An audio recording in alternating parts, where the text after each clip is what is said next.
Voilà, que le Seigneur soit béni. Alors, nous parlerons ce soir toujours de l'Église et nous aborderons l'aspect du baptême principalement, les différentes controverses au sujet du baptême. Et vous allez voir que c'est un point qui est extrêmement important parce que si on arrive à cette question, c'est parce qu'il y a une grande question actuellement dans les assemblées, notamment les frères avec qui on est en communion au sujet des rebaptêmes. C'est-à-dire, est-ce que c'est tout le monde qui mérite d'être baptisé? Est-ce que les gens qui sont baptisés dans d'autres assemblées avec d'autres formes, est-ce que ces formes sont acceptables dans l'Église véritable? Et, euh, et qu'est-ce qu'il faut véritablement pour être baptisé? Et je vous assure, en abordant la question, je partais avec un a priori, c'est-à-dire quelque chose que je connaissais depuis ma conversion, de par les enseignements que j'ai reçus aussi. Et vraiment, me penchant sur la question, le Saint-Esprit m'a fait voir les choses autrement. Et c'est ce que je voudrais vous partager ce soir, voilà, de la part du Seigneur.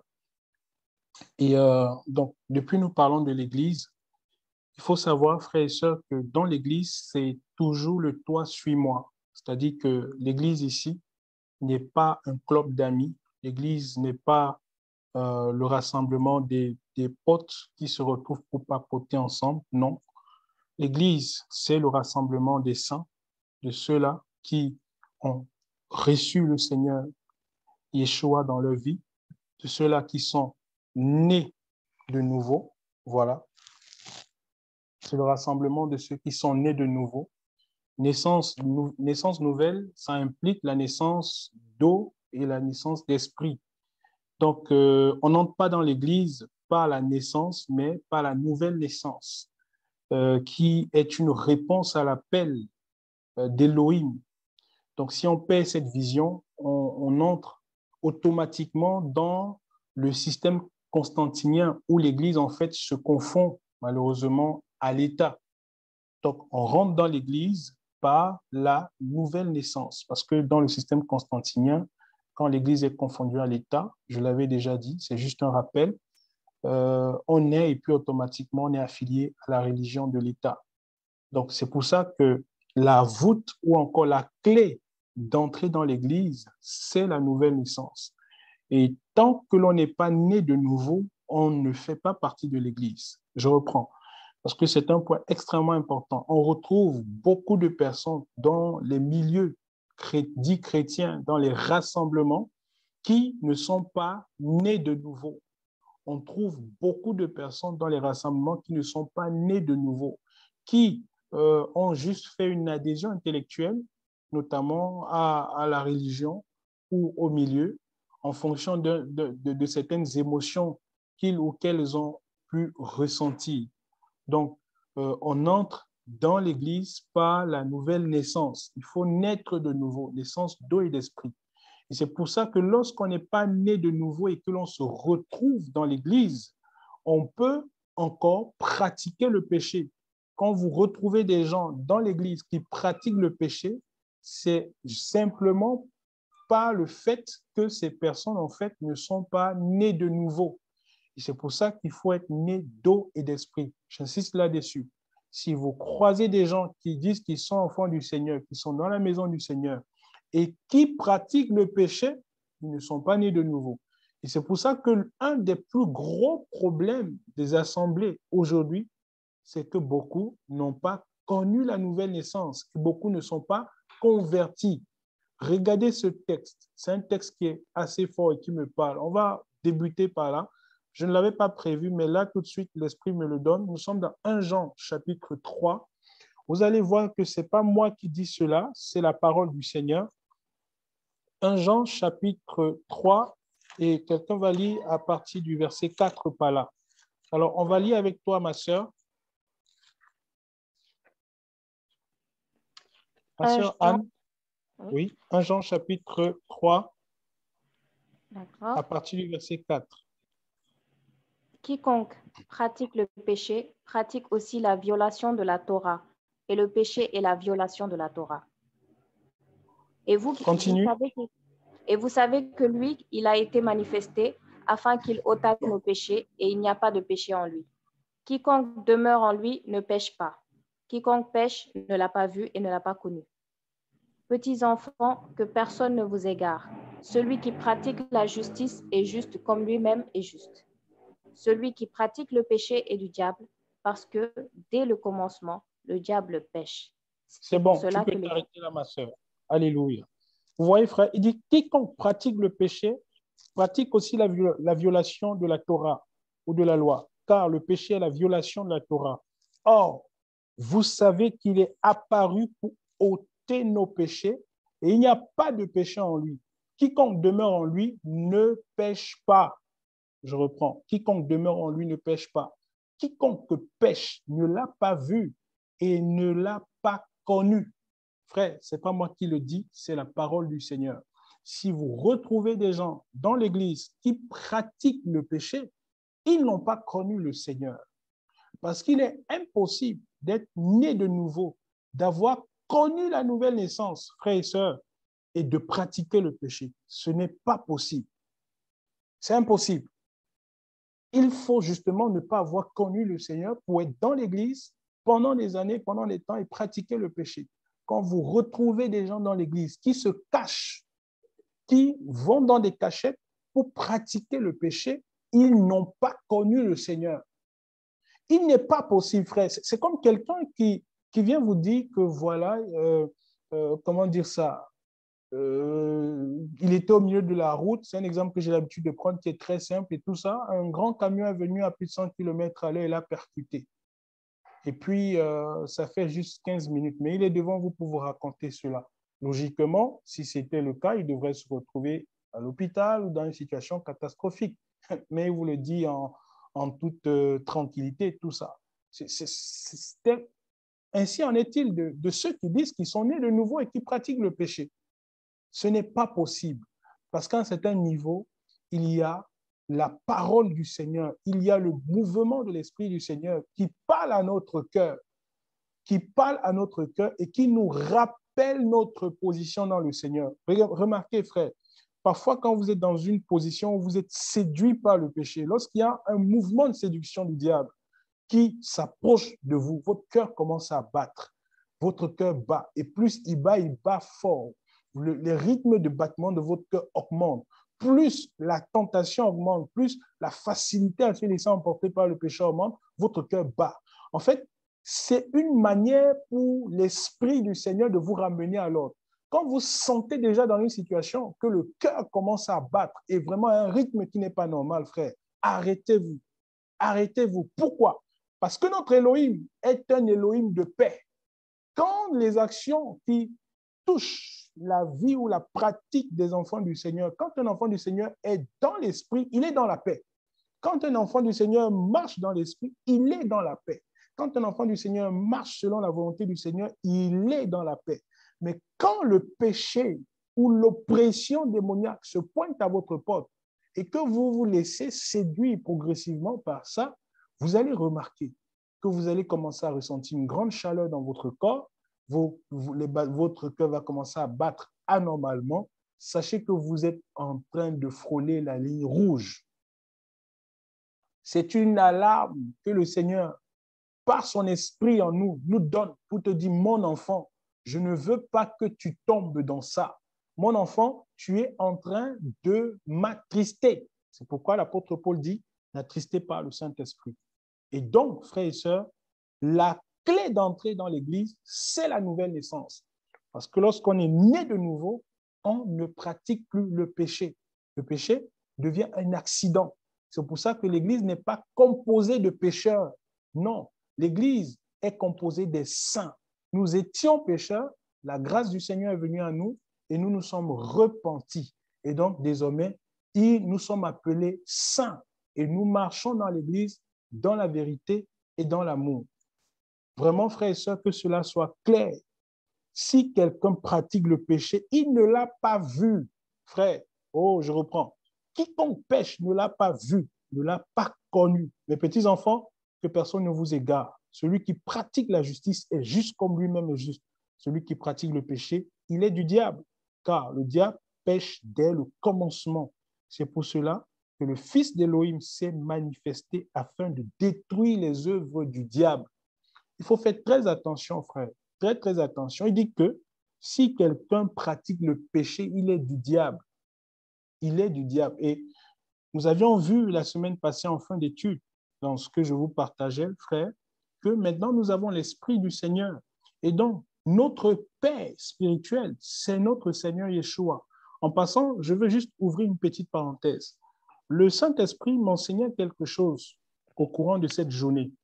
Et ce que le Saint-Esprit m'enseignait, je vous partage ça juste dans cette parenthèse-là, c'est que, en fait, au sujet de cette affaire de paix spirituelle, c'est un aspect qu'on n'a pas souvent vu. On peut parler de paix spirituelle lorsqu'on est dans l'ancienne alliance. Pourquoi? Dans ce que j'avais partagé, ce qui se passait dans l'ancienne alliance, c'est que Elohim prenait l'esprit qui était sur le père prophète pour déposer sur les fils. Comme par exemple, il prend l'esprit qui est sur Moïse, il dépose sur les 70 pour qu'il puisse opérer par l'esprit de Moïse. Et justement, les fils opéraient avec l'esprit des pères. C'est pour ça qu'on parle des fils des prophètes.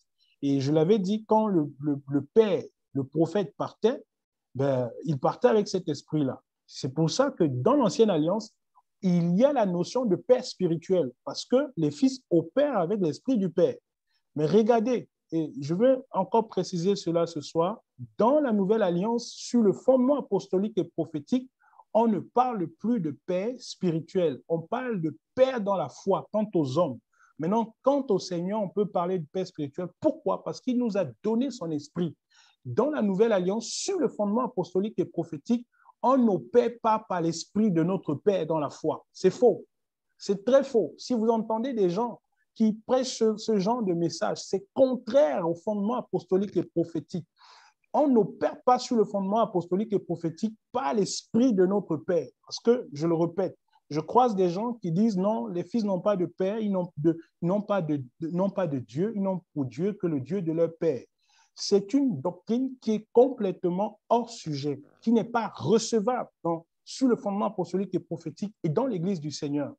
La parole dit dans Éphésiens chapitre 2, le verset 10 que nous, car nous sommes son ouvrage, ayant été créés en Elohim, ayant été créés en Yahushua pour les bonnes œuvres qu'Elohim a préparées d'avance afin que nous marchions en elles. D'autres versions disent afin que nous les pratiquions. Ça veut dire que si nous sommes son ouvrage et que nous avons reçu directement l'esprit d'Elohim, nous ne sommes plus des fils spirituels. Nous sommes des fils dans la foi.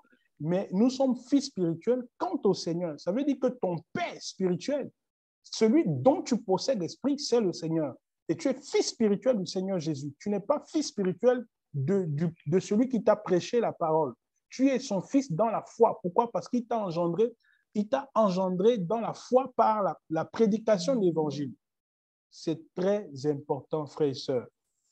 Et j'aimerais que chacun d'entre nous garde cette notion. Parce qu'on a souvent parlé de ça. L'Esprit m'a vraiment donné de voir les choses ainsi et de faire cette distinction-là. Donc, quand il nous parle de paix spirituelle aujourd'hui sur le fondement apostolique et prophétique, ce n'est pas recevable dans l'Église. Ce sont ceux qui nous ont prêché la parole, enseigné, encouragé, ce sont nos pères dans la foi. Notre paix spirituelle, c'est notre Seigneur Yeshua. Je ferme la parenthèse. Donc, pour dire, frères et sœurs, que maintenant que nous avons cet esprit, quand nous avons l'esprit du Seigneur, nous sommes nés de nouveau. Nous sommes nés de nouveau. Et nous opérons dans l'Église avec l'esprit de notre Seigneur Yeshua. Donc, cette affaire de paix spirituelle-là, c'est fini depuis la croix. Maintenant, quand l'apôtre Pierre prêche dans Actes chapitre 13 et qui fait le compte rendu aux colonnes dans Acte 11 par rapport à ce qui s'est passé chez Corneille, il dit que quand nous avons vu que le Saint-Esprit est descendu sur eux comme sur nous au commencement, ça veut dire que quand ils ont reçu le Saint-Esprit dans Actes chapitre 2, c'était le commencement, la naissance de l'Église, l'opération par l'Esprit de notre Seigneur Yeshua. Et donc, c'est en ce moment que l'Église naît et que il a engendré maintenant une génération de fils spirituels par rapport au Seigneur, pas par rapport aux hommes. Parce qu'un homme ne peut pas engendrer un esprit. C'est une doctrine, je ne sais pas comment les gens arrivent à avaler ce genre de choses. C'est pour ça qu'il faut être extrêmement prudent, frère. Parce qu'ils utilisent ça pour écraser les gens dans l'Église. Vous avez des gens qui sont bloqués dans l'Église, qui ne peuvent plus rien faire à cause de leur soi-disant père spirituel. Un homme, aujourd'hui, n'a pas la capacité d'engendrer l'esprit. Autant dans les anciens, ça se faisait, parce que c'était leur esprit qui opérait dans les fils. Mais maintenant, ce n'est plus le cas. Donc, frère, l'Assemblée d'Israël, c'est le peuple de l'Alliance. Donc, le peuple de l'Alliance, c'est-à-dire le peuple élu, choisi par le Seigneur, voilà. Et nous sommes les élus d'entre les nations qui sont entrés dans l'Alliance et qui sont greffés au milieu d'Israël. Ça, ce schéma doit être clair pour nous tous.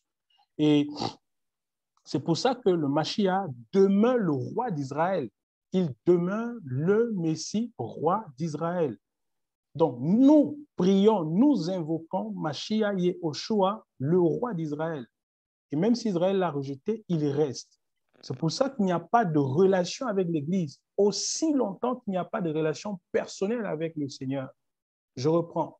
Tant que vous n'êtes pas en relation personnelle, dans l'intimité avec le Seigneur, il n'y a pas de relation avec l'Église. Ça doit être clair. Mais à partir du moment où il y a relation intime avec le Seigneur, automatiquement, il y a une intégration avec l'Église. C'est ça qui fait la différence entre la vision biblique et la vision constantinienne qui forment en fait des religions d'État. Dans l'Église, c'est le toi, suis-moi. C'est le toi, suis-moi.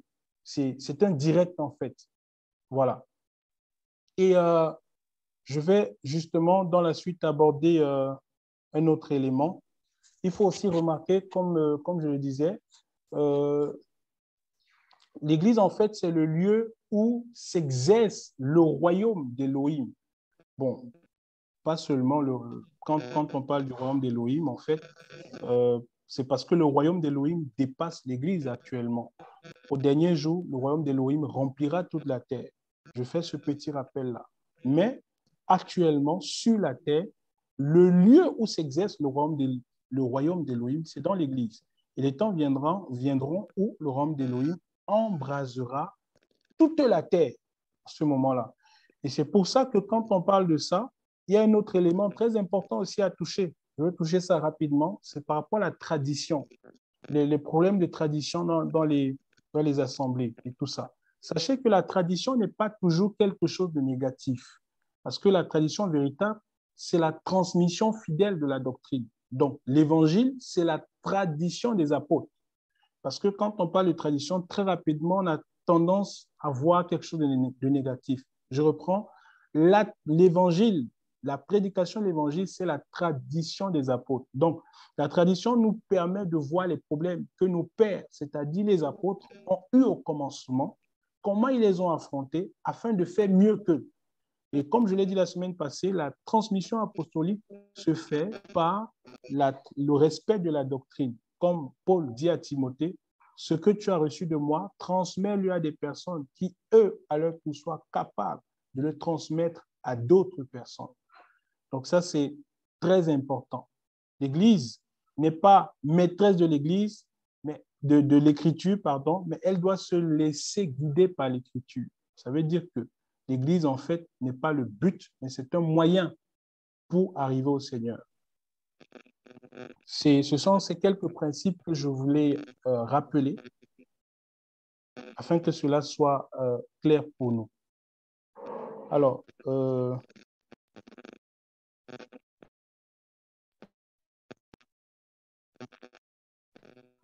il y a un frère, je vais demander au frère de fermer son micro, le frère Morel. Alors, ok, parfait. Merci mon frère. Très bien. Alors, dans la Bible, frères et sœurs, la parole nous dit, aussi ça c'est très important, voilà, merci Seigneur. j'avais aussi prévu parler de ça. C'est important quand nous parlons du mystère de l'Ecclésia. Vous savez, dans la Bible, il y a plusieurs mystères. On a le mystère de l'iniquité, le mystère d'Israël, le mystère de la Grande Babylone. Voilà. Même concernant le mystère de l'Évangile, Paul parle du mystère de l'Évangile. Si le Seigneur permet, on parlera de tout ça. Mais je veux parler justement du mystère. Le mystère, c'est une chose que l'homme ne peut pas comprendre. Il ne peut pas comprendre par sa propre intelligence. C'est une chose en fait qui est cachée dans le Seigneur et que l'homme, pour comprendre, a besoin d'une révélation du Seigneur. Parce que lorsqu'on parle du mystère de l'Ecclésia, il ne faut pas tomber dans les excès et commencer à diviniser l'Église. Il dit, ce mystère est grand. Je parle de Christ et du Mashiach. L'Église, comme je l'ai dit, n'est pas un but, c'est un moyen très important. Pourquoi je dis ça, frère? Parce que dans votre marche, vous avez dû côtoyer des personnes qui sont dans les milieux de la multitude, comme des milieux catholiques et orthodoxes.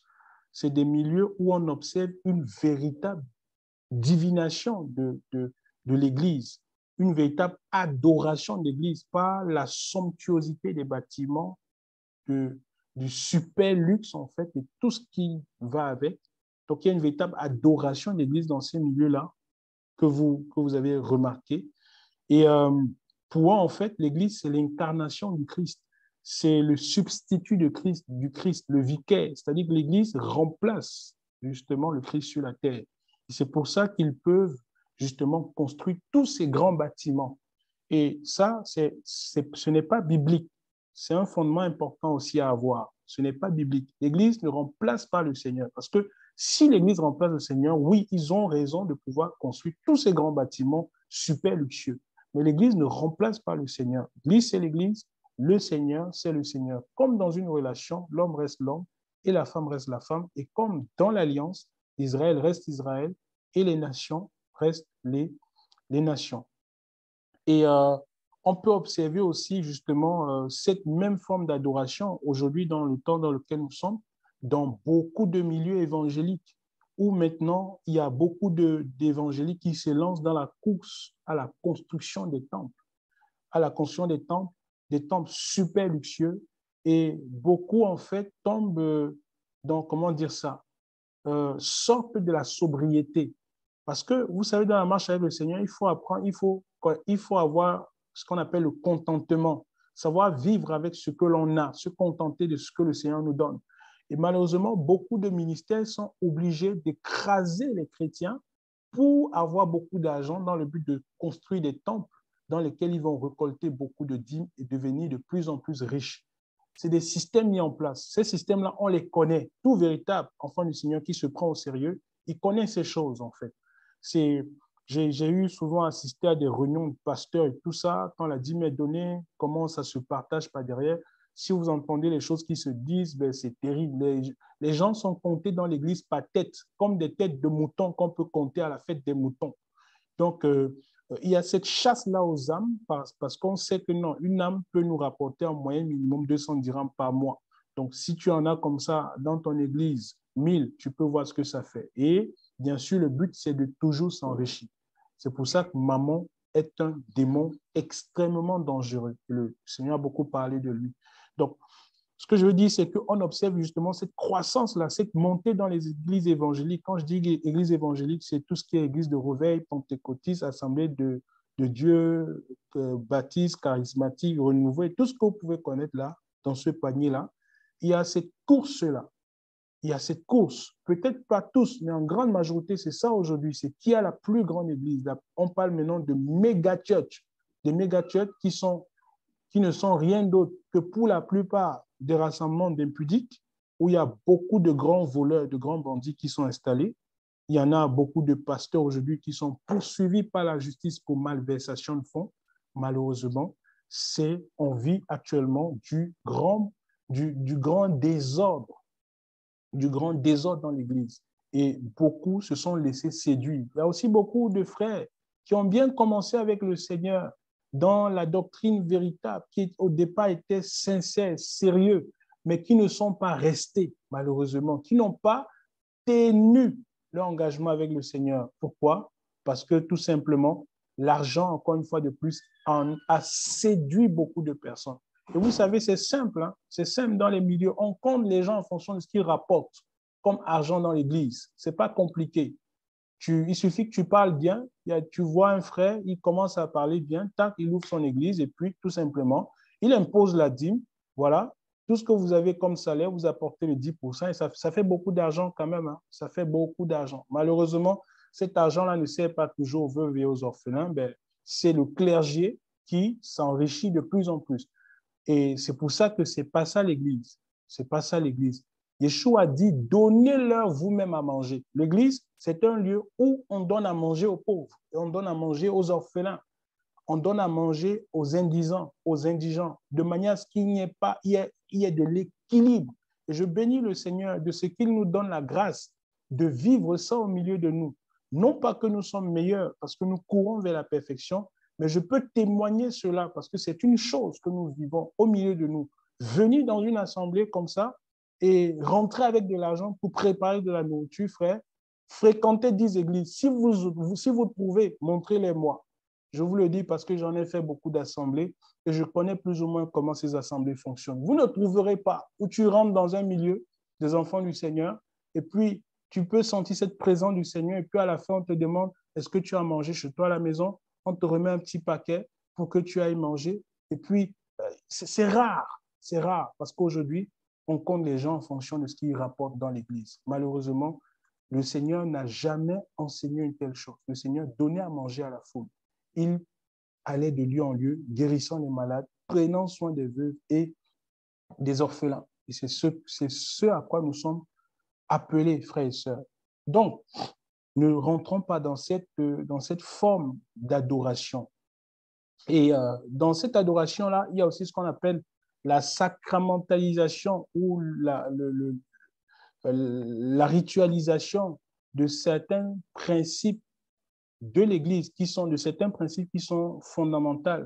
Alors, quand je parle de sacramentalisation, ça veut dire quoi? C'est simplement le fait de se souvenir de quelque chose qui était et qui n'est plus, mais qu'on garde en symbole de manière claire. Ça veut dire quoi? Ça veut dire que de manière claire, dans le Seigneur, en fait, c'est des choses qu'aujourd'hui, il n'arrive plus en fait à vivre. Pourquoi? Parce que le Seigneur n'est plus dans ces milieux. Pourquoi? Parce qu'il n'y a plus cette présence du Seigneur là. Pourquoi? Parce qu'ils ne sont plus dans la volonté du Seigneur. Mais justement, comment dire ça? Parce qu'ils n'arrivent plus à vivre ces choses-là, ils les établissent dans l'Église en symbole. Ils mettent ça dans l'Église en symbole, malheureusement. Ils mettent ça en symbole.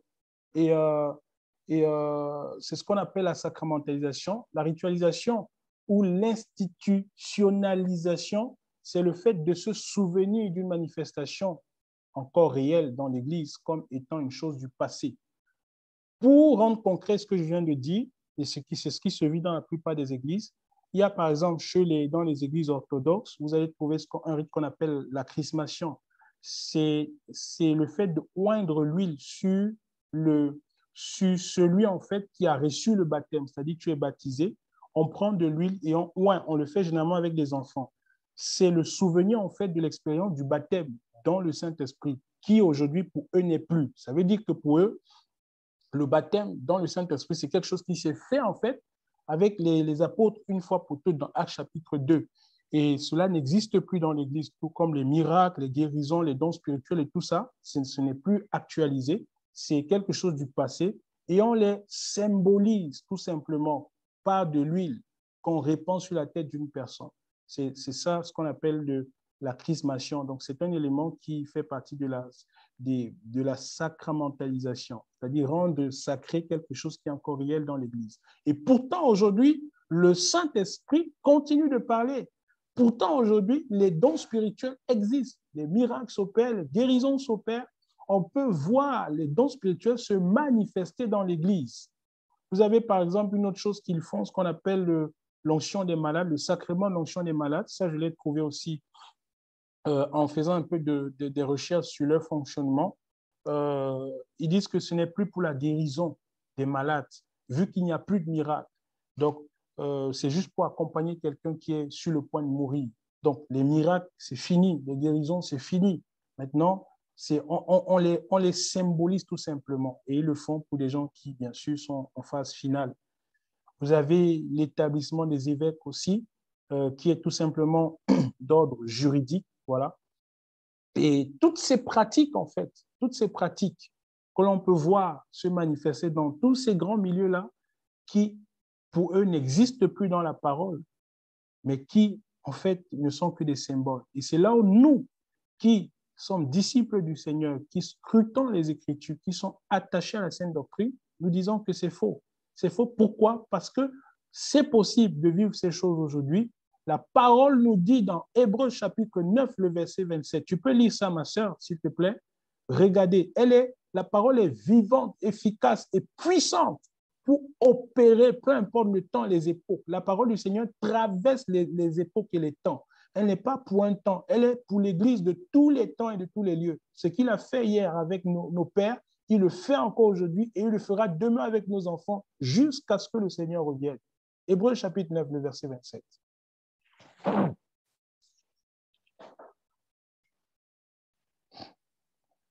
Hébreux chapitre 9, verset 27.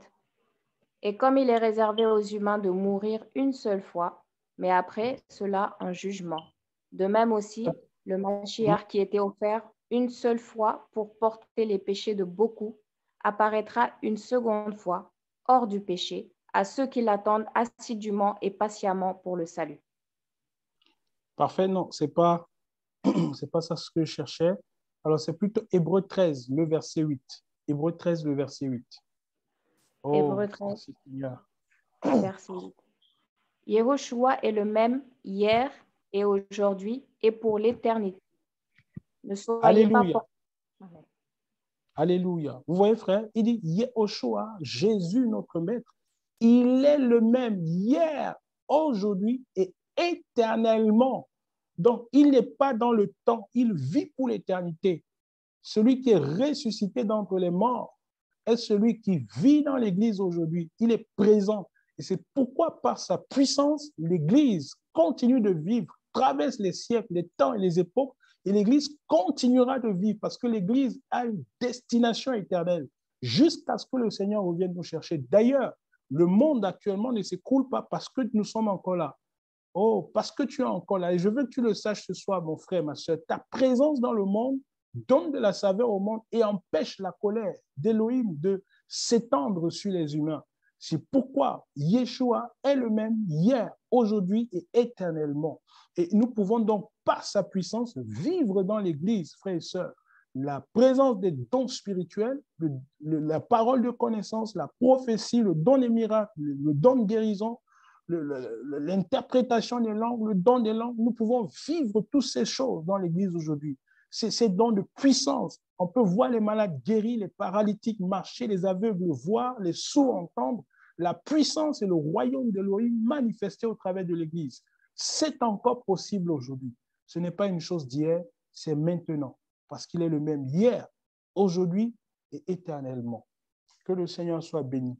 Et je prie que cela soit le partage de quelqu'un ce soir. Est-ce qu'on peut faire ce sujet de prière-là qui me monte à cœur en ce moment? Que le Seigneur renouvelle son alliance dans ta vie et qu'il actualise dans ta vie ces promesses-là, qu'il actualise dans ta vie ces dons spirituels qui sont accordés à l'Église. Parce qu'il est le même. La parole dit, il est le même, hier, aujourd'hui, éternellement. Il n'a pas changé. Il est le même. Il est le même. C'est nous qui changeons. Les temps changent. Les époques changent, les gens viennent et ils partent. Et tous ces grands qui sont venus et qui ont fait de la grande bouche dans le monde, ils ne sont plus. Et ceux qui sont là aujourd'hui passeront. Mais lui, il demeure le même. Alors, parce qu'il demeure le même, que le Seigneur actualise sa promesse dans ta vie. Prions, frère. Merci, Seigneur. Père, je prie ce soir que ta grâce soit Que le Seigneur accordée à veut vivre quelqu'un encore ce ta soir. grâce, Père. Que Oui, tes Seigneur, Père, ta promesses grâce, soient ta présence, Père. actualisées dans la Les vie de promesses quelqu'un dans ce ta soir, dans parole, le Seigneur, nom Père. puissant de Donne-nous, Yeshua Seigneur, Père, Mashiach. de vivre Seigneur, que encore, Seigneur, quelqu'un Père, le vive, Seigneur, renouvellement, cette Seigneur, Père, actualisation la de vie de tes l'Esprit, Père. promesses, Oui, de tes Père. promesses. Oh, les Oh, promesses que tu as Père, faites dans Joël 2, alléluia, verset 28, Seigneur. alléluia, Oui, Seigneur, Père, tu as dit, tu alléluia, répandras de ton alléluia. esprit. Tu dis, Vos fils et voici vos les filles miracles qui prophétiseront, Seigneur. accompagneront ceux qui Jeunes gens auront cru. auront des visions, Seigneur, les que vieilles auront des quelqu'un songes. vive Oui, cela Père, dans donne-nous sa de vie, vivre dans ces le nom choses, Père. puissant Donne-nous de Yeshua. d'expérimenter ces choses Que par ta quelqu'un grâce, de expérimente manifester, cela Seigneur, dans sa Père, au milieu de vie, nous, au les dons nom de puissant l'Esprit, de par Yeshua. ta grâce, Seigneur, Père. Donne-nous Seigneur, de manifester par ta cela, Père. puissance, Oui, Seigneur, par ta Père. puissance, qui Donne-nous de opère. manifester cela, Père. Seigneur, je D'opérer, prie. Seigneur, dans Oh, l'Esprit. Seigneur, visite quelqu'un D'opérer, ce oui, soir. Seigneur, Père. Dans Visite l'Esprit, quelqu'un ce Seigneur, Père. soir. Visite Alléluia, quelqu'un ce Père. soir. Que quelqu'un Visite-nous, t'expérimente, Père. Seigneur, comme Donne-nous jamais il ne t'a d'expérimenter ta expérimenté. Père, présence, pour Père. vivre De cette vivre ta puissance, présence, de Père. manifester Ta encore manifestation, que Père. tu es le même Oui, Père, hier, donne-nous aujourd'hui, de vivre, éternellement. Seigneur, pour cela, Tu Père. es le même Donne-nous hier, de vivre aujourd'hui, cela, Père, éternellement. d'expérimenter Merci, cela, Père. Saint-Esprit. Alléluia. Oh, Rebla, Shetalaba. Alléluia, Seigneur, Père. Alléluia. Oh, je prie ce soir, mon frère, ma soeur, que le Saint-Esprit te donne de vivre des dons de puissance. Il renouvelle les dons de puissance dans la vie de quelqu'un ce soir. Il renouvelle les dons de puissance dans la vie de quelqu'un ce soir. Tu vas commencer à prier pour les malades et ils retrouveront leur guérison. Tu vas imposer les mains aux malades et ils seront guéris. Oui, tu boiras des breuvages mortels et ils ne te feront aucun mal. Je prophétise ce soir. Toute forme d'empoisonnement contre ta vie ne marchera pas dans le nom puissant de Yeshua Mashiach. Parce que le Seigneur te garde. Oui, ils se lèveront contre toi pour te faire la guerre, pour te détruire, mais ce sera en vain. Parce que l'Éternel marche devant toi. Et toute arme forgée contre toi est nulle et sans effet. Toute langue qui se lève contre toi, nous l'amenons en jugement devant le Seigneur. Oui, parce que nous sommes l'assemblée des saints et nous marchons dans la vérité de la parole. Oh, merci Seigneur, merci pour ta grâce. Merci parce que tu donnes à quelqu'un de t'expérimenter ce soir, Seigneur. Bénissons ton Saint-Nom. Merci, Père, au nom de Yeshua, notre Seigneur. C'est toi qui es Seigneur. Amen. Voilà, frère, nous continuons notre partage. Je vais aborder un autre point en ce moment, parler du sacerdoce de l'Église, qui est très important. Le sacerdoce, en fait, ici, c'est le service, tout simplement. Sacerdoce, ça veut dire service. Et ma sœur, tu vas prendre 1 Pierre chapitre 2, le verset 9, et une autre personne, Exode 19, le verset 5 à 6. Alors, commençons par Exode 19, 5 à 6 rapidement, et après, on prend 1 Pierre chapitre 2. Le service de l'Église devant le Seigneur et vis-à-vis du monde. Est-ce que quelqu'un a trouvé Exode 19, le verset 5?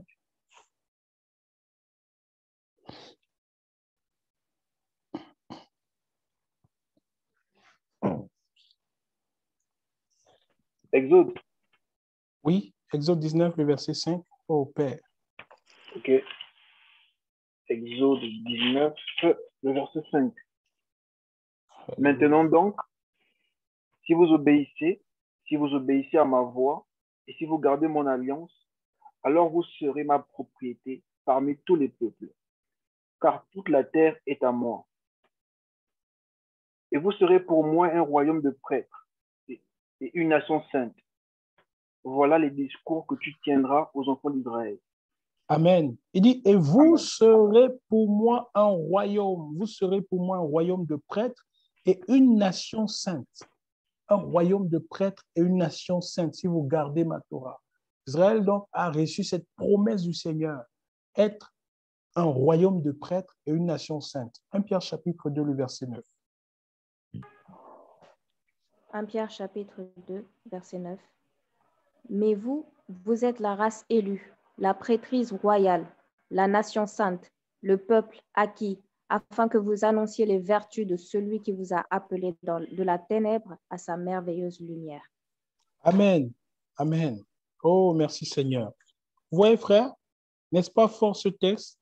Il dit, mais vous, vous êtes la race élue, la prêtrise royale, la nation sainte, le peuple acquis, afin que vous annonciez les vertus de celui qui vous a appelé des ténèbres à sa merveilleuse lumière. Nous sommes quoi, frères et sœurs? Nous sommes la race royale, nous sommes la race élue, la prêtrise royale. Donc, maintenant, dans l'Église, sur le fondement apostolique et prophétique, l'Église, c'est le rassemblement des prêtres qui exercent avec une onction royale. L'Église, c'est le rassemblement des élus, de ceux-là qui sont sauvés, de ceux-là qui sont dans le Seigneur. Nous sommes une race élue, une sainte prêtrise. Maintenant, en tant que prêtre, le prêtre, c'est qui? Le prêtre, c'est un médiateur. Pourquoi? Parce que depuis la chute, il y a une barrière qui sépare Elohim d'avec l'homme. Et cette barrière a été matérialisée lorsqu'il a placé des chérubins à l'entrée du jardin d'Éden pour que l'homme ne se rapproche plus de lui. Cette barrière a été établie à cause du péché. Et le péché, quand le péché est rentré, le péché a introduit la mort, la séparation d'avec le Seigneur. Et donc le prêtre, c'est ce médiateur, celui-là qui vient faire la médiation entre l'homme et le Seigneur. Et c'est pour ça que le premier médiateur dans l'Église, c'est notre Seigneur Yeshua. La parole dit dans 1 Timothée chapitre 2 qu'il y a un seul médiateur entre Elohim et les hommes, Yeshua, l'homme, l'humain. Il est le seul médiateur, celui-là qui établit la médiation. Et nous, à notre tour, par son sacrifice à la croix, il a fait de nous un royaume de prêtres, c'est-à-dire de sacrificateurs. Ésaïe 59, à partir du verset 1 dit, « La main de l'Éternel n'est pas trop courte, ni son oreille trop dure pour nous entendre. Mais ce sont nos fautes, ce sont nos erreurs qui mettent une séparation entre Elohim et nous. Oui, ce sont nos fautes. Et donc le prêtre est celui-là qui vient implorer la grâce du Seigneur. Il vient supplier le Seigneur pour rétablir la communion avec les hommes. En quoi donc la nation d'Israël était un peuple de prêtres? Il faut savoir, frères et sœurs, que tous, forcément, n'étaient pas prêtres parce que les prêtres étaient issus de la tribu de Lévi, de la maison d'Aaron. Mais dans le rituel des sacrifices, qu'on offrait le matin et le soir, il y avait des sacrifices qu'on offrait pour les nations. Donc le prêtre implorait la grâce du Seigneur pour les nations et parfois même pour le roi, comme à l'époque de la domination de l'Empire romain sur la nation d'Israël. Donc, on peut voir dans ça le peuple d'Israël qui est un médiateur pour les nations, c'est-à-dire qui supplie parce que les nations n'ont pas d'Élohim. Souvenez-vous dans Éphésiens chapitre 2, il dit « Vous donc, nations dans le monde, sans Élohim, sans droit de cité ». Et donc, les prêtres en Israël imploraient la grâce du Seigneur pour les nations, en fait. Et en quelque sorte, dans notre prêtrise aujourd'hui, frères et sœurs, c'est ce que nous faisons. Dans la Nouvelle Alliance, en tant que prêtres, frères et sœurs, c'est ce que nous faisons. Une des choses que nous faisons, c'est que nous intercédons pour le monde. Prends Éphésiens chapitre 6, le verset 18.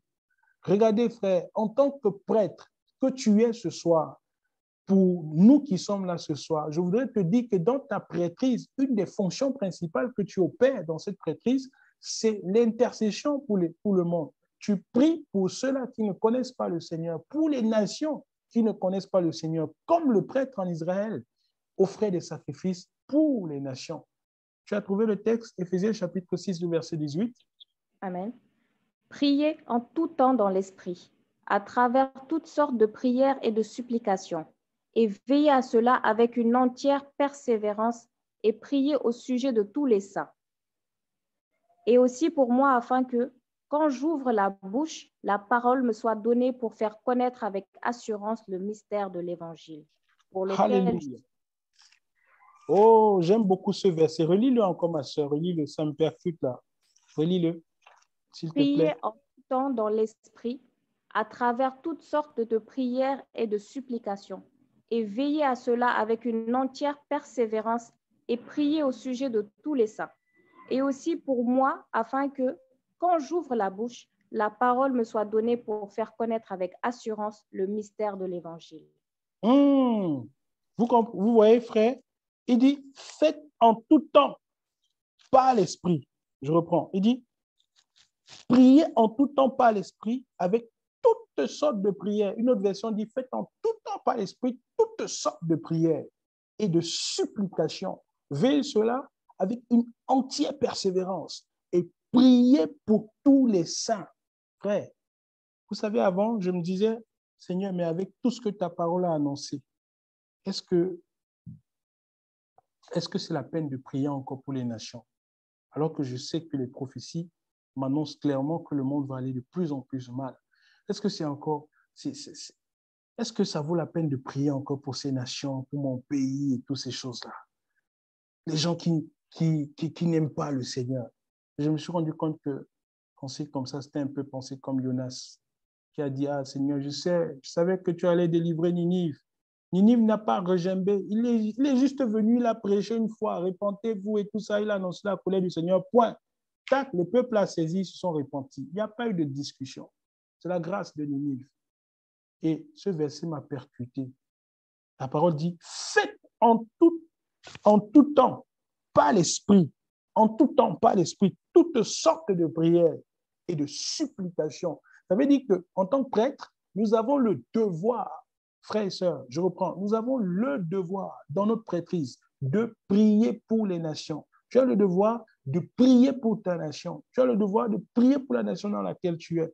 Tu as le devoir de supplier Elohim en faveur des nations. Comme le prêtre en Israël, donner des sacrifices pour les goïms, pour les nations, nous aussi en tant que prêtres, dans la nouvelle alliance, sur le fondement apostolique et prophétique, nous intercédons, nous supplions la grâce, la faveur d'Elohim pour les nations, afin que les humains se répandent de leur voix. Vous savez, Elohim, il aime ça. Les gens disent non, mais s'il le veut, il peut sauver comme il veut parce qu'il est souverain. Pourquoi il ne vient pas tout d'un coup, d'un claquement de main et tout ça? Elohim veut que tu le supplies. Il veut que tu te mettes à genoux pour eux. Oui, il veut ça. Il aime ça, notre Elohim. D'ailleurs, il se nourrit de ça. Il aime ça. Il prend plaisir à ça, à ce que nous puissions dépendre de lui. C'est pour ça qu'en tant qu'enfants du Seigneur, nous aussi, nous plaisons à dépendre de lui. En fait, en réalité, on est tout simplement dans une relation d'amour. Nous l'aimons, il nous aime. Il prend plaisir à ce qu'on le supplie. Nous prenons plaisir à le supplier. Oh! On prend plaisir à ça. On aime ça. Oui, on aime le supplier, aller vers lui, à courir vers lui parce que c'est nous qui avons besoin de lui. C'est notre mari, frère, c'est notre époux. C'est notre époux. Comme une épouse va vers son époux, comme une épouse prend plaisir à aller vers son époux, et que parfois, oui, les époux, là, c'est ça, hein, les hommes. Parfois, les époux, c'est ça. On aime tant, oui, voilà, c'est la sœur qui vient et tout ça, que ce soit la sœur qui soit après nous, oui, c'est exactement ça dans la relation. On aime ça. Et c'est pour ça que c'est souvent difficile dans les relations quand vous voyez, Amen. C'est souvent difficile dans les relations quand vous voyez, voilà, la femme, elle est toujours poussée à rester dans son coin seule, avec sa bouche fermée, son nez un peu gonflé, elle ne veut pas parler à son mari et tout ça. C'est compliqué, c'est chaud. Et pourtant, Elohim, il prend plaisir. Il aime qu'on court derrière lui et tout ça. Et parfois, les hommes aussi, c'est ça. Donc, mes sœurs, je m'adresse à une sœur. Il faut saisir ça aussi. C'est un côté, voilà. Il a donné ça aux hommes. On aime ça. On aime ça. Et c'est pourquoi l'Église prend plaisir à aller vers le Seigneur. La véritable Église prend plaisir à supplier le Seigneur, à vivre cette relation d'amour. En fait, c'est l'amour, tout simplement. Donc, le deuxième élément, c'est que l'Église, dans sa prêtrise aussi, est là pour maintenir, comment je vais dire, est un modèle dans la société. Prenons ce texte-là, Philippiens chapitre 2, 13 à 15, et 1 Pierre chapitre 2, 11 à 17. En tant qu'Église, frères et sœurs, nous sommes appelés à être des modèles, là où nous sommes, des modèles par notre qualité de moralité, de vie publique, de notre relation avec les gens du monde. Allons-y rapidement. Philippiens 2, 13 à 15. Ah, c'est...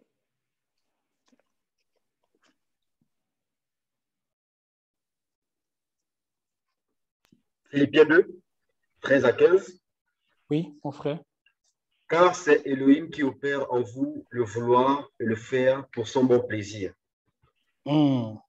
Faites toutes choses sans murmure et sans raisonnement, afin que vous soyez sans reproche et sans mélange, des enfants d'Elohim, innocents au milieu d'une génération tordue et déformée, parmi laquelle vous brillez comme des luminaires dans le monde, qui portent au-devant d'eux la parole de la vie. Amen. Amen. Vous voyez, frère, c'est fort ce qu'il dit. Il dit, afin que vous soyez sans reproche et sans mélange. Oh, que quelqu'un dise avec moi ce soir, sans mélange.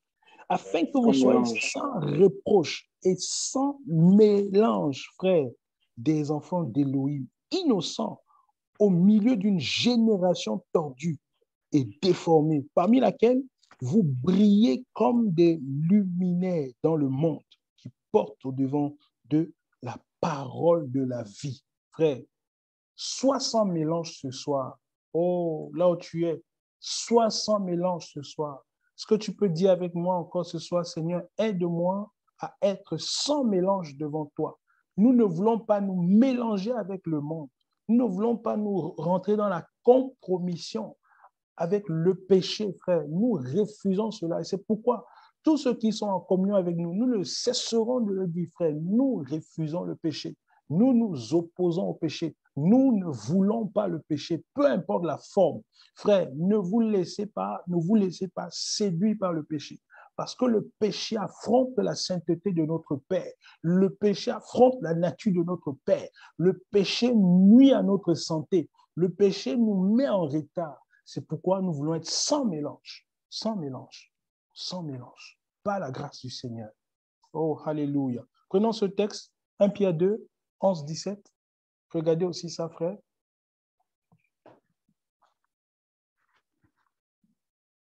« 1 Pierre 2, 11, 17.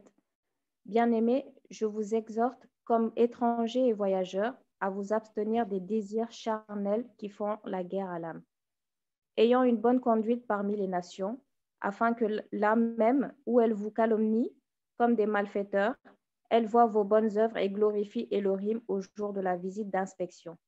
Soyez donc soumis à toute institution humaine à cause du Seigneur, soit au roi, comme étant au-dessus des autres, soit aux gouverneurs, parce qu'ils sont envoyés par lui, en effet, par la punition des malfaiteurs et pour approuver ceux qui font le bien. Car telle est la volonté d'Elohim, qu'en faisant le bien, vous museliez la bouche à l'ignorance des gens insensés. Comme libres et n'ayant pas la liberté, comme une couverture de la malice, mais comme des esclaves d'Elohim. Honorez tout le monde, aimez la fraternité, craignez Elohim, honorez le roi. Alléluia. Alléluia. Je ne sais pas si quelqu'un s'est reconnu dans ce texte. Ce texte aussi, je l'aime beaucoup. Il dit, ayant une bonne conduite parmi les nations, c'est-à-dire au milieu de ceux-là qui ne connaissent pas le Seigneur, parmi les nations, ayant une bonne conduite, afin que là même où ils vous calomnient comme si vous étiez des malfaiteurs, ils remarquent vos bonnes œuvres et glorifient Elohim au jour de sa visite.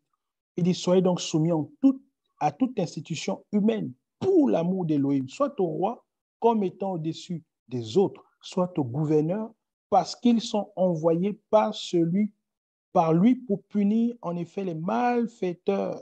Oh, vous comprenez, frère? Car c'est la volonté d'Elohim qu'en faisant ce qui est bien, vous museliez la bouche à l'ignorance des gens insensés. C'est pour ça qu'on doit avoir une bonne conduite, frère. Toi qui m'écoutes ce soir, tu dois avoir une bonne conduite là où tu es, là où tu travailles, chez toi à la maison avec ta coloc. Parce qu'il y a des gens ici, si vous prenez leur coloc pour juste poser la question, comment il vit, comment elle est, les témoignages que vous allez entendre seront catastrophiques. Parce qu'il y a des gens qui ne font bonne figure que lorsqu'ils sont en assemblée. En fait, ils sont vraiment chrétiens que lorsqu'ils sont avec des frères. Mais si vous rentrez, vous fréquentez les milieux, vous rentrez les milieux dans lesquels ils sont, ben c'est terrible en fait. Tout simplement pourquoi? Parce qu'ils sont dans le mélange. Et ce n'est pas du Seigneur. Ce n'est pas du Seigneur. Notre bon témoignage doit être partout. C'est d'abord et avant tout le témoignage du fait que nous sommes dans le Seigneur. C'est pour ça que quand on est agacé de quelqu'un parce qu'elle parle beaucoup du Seigneur, c'est un témoignage qui est recevable devant le Père. C'est un bon témoignage. Oui, pourquoi? Parce qu'il nous faut marcher droitement. Il dit, c'est la volonté du Seigneur. C'est la volonté du Seigneur. Frère, c'est pourquoi, mes frères, mes sœurs, partout là où nous sommes, veillons au témoignage. Veillons au témoignage. Si tu quittes pour aller chez une sœur à minuit et tout ça, et passer du temps là-bas, vous cacher toutes ces choses-là, ce n'est pas du Seigneur. Ce n'est pas du Seigneur. Quand les non-croyants vous verront, quel témoignage allez-vous donner? quel témoignage, parce qu'on trouve de plus en plus dans l'Église des frères et sœurs qui font des rencontres en cachette. Non, ce n'est pas du Seigneur. Nous marchons dans la lumière, nous marchons en toute transparence. Et je m'adresse à quelqu'un ce soir de la part du Seigneur. Arrête cette cachotterie qui n'est pas du Seigneur. Cette cachotterie que tu fais va te conduire à sortir de la foi. Ce n'est pas du Seigneur, ça ne vient pas du Seigneur. Arrête cette cachotterie. Et je parle de cela parce que la personne qui m'entend ce soir, généralement, quand tu es, ton cœur commence à battre fort, ton cœur bat fort. Tu sais consciemment que là où tu es, tu te rapproches de la ligne rouge. Ça ne vient pas du Seigneur. Veille sur ta conduite. Veille sur ta conduite. Et ne sois pas en scandale à l'Église parce que ce n'est pas la volonté du Seigneur. Frère, que nous fassions des choses en cachette. Je ne sais pas pourquoi je parle de ça, mais vraiment le Saint-Esprit me met cette pression-là pour m'adresser à quelqu'un ce soir. Fais attention, fais attention. Le Saint-Esprit t'avertit ce soir. Sinon, tu finiras par sortir de la voie de la vérité.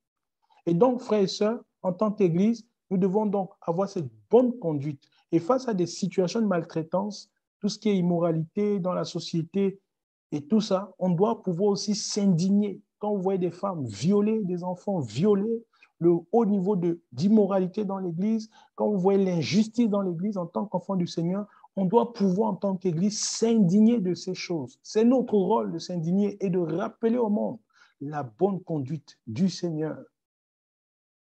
Parce que l'Église est là aussi pour faire connaître la volonté du Seigneur sur le plan éthique.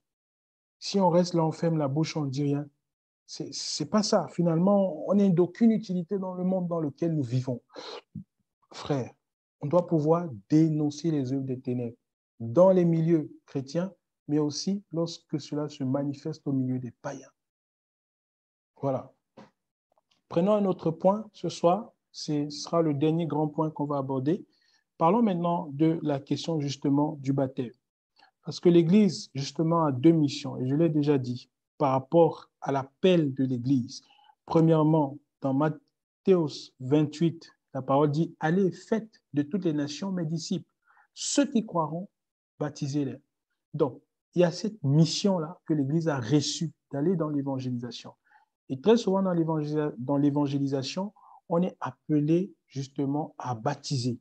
Je parlerai de la mission plus tard, de la différence entre la mission et l'évangélisation. Mais je veux m'attarder maintenant sur le baptême, parce qu'il y a une grande discussion en ce moment dans l'Église, justement au sujet du baptême, comme ce que j'ai annoncé.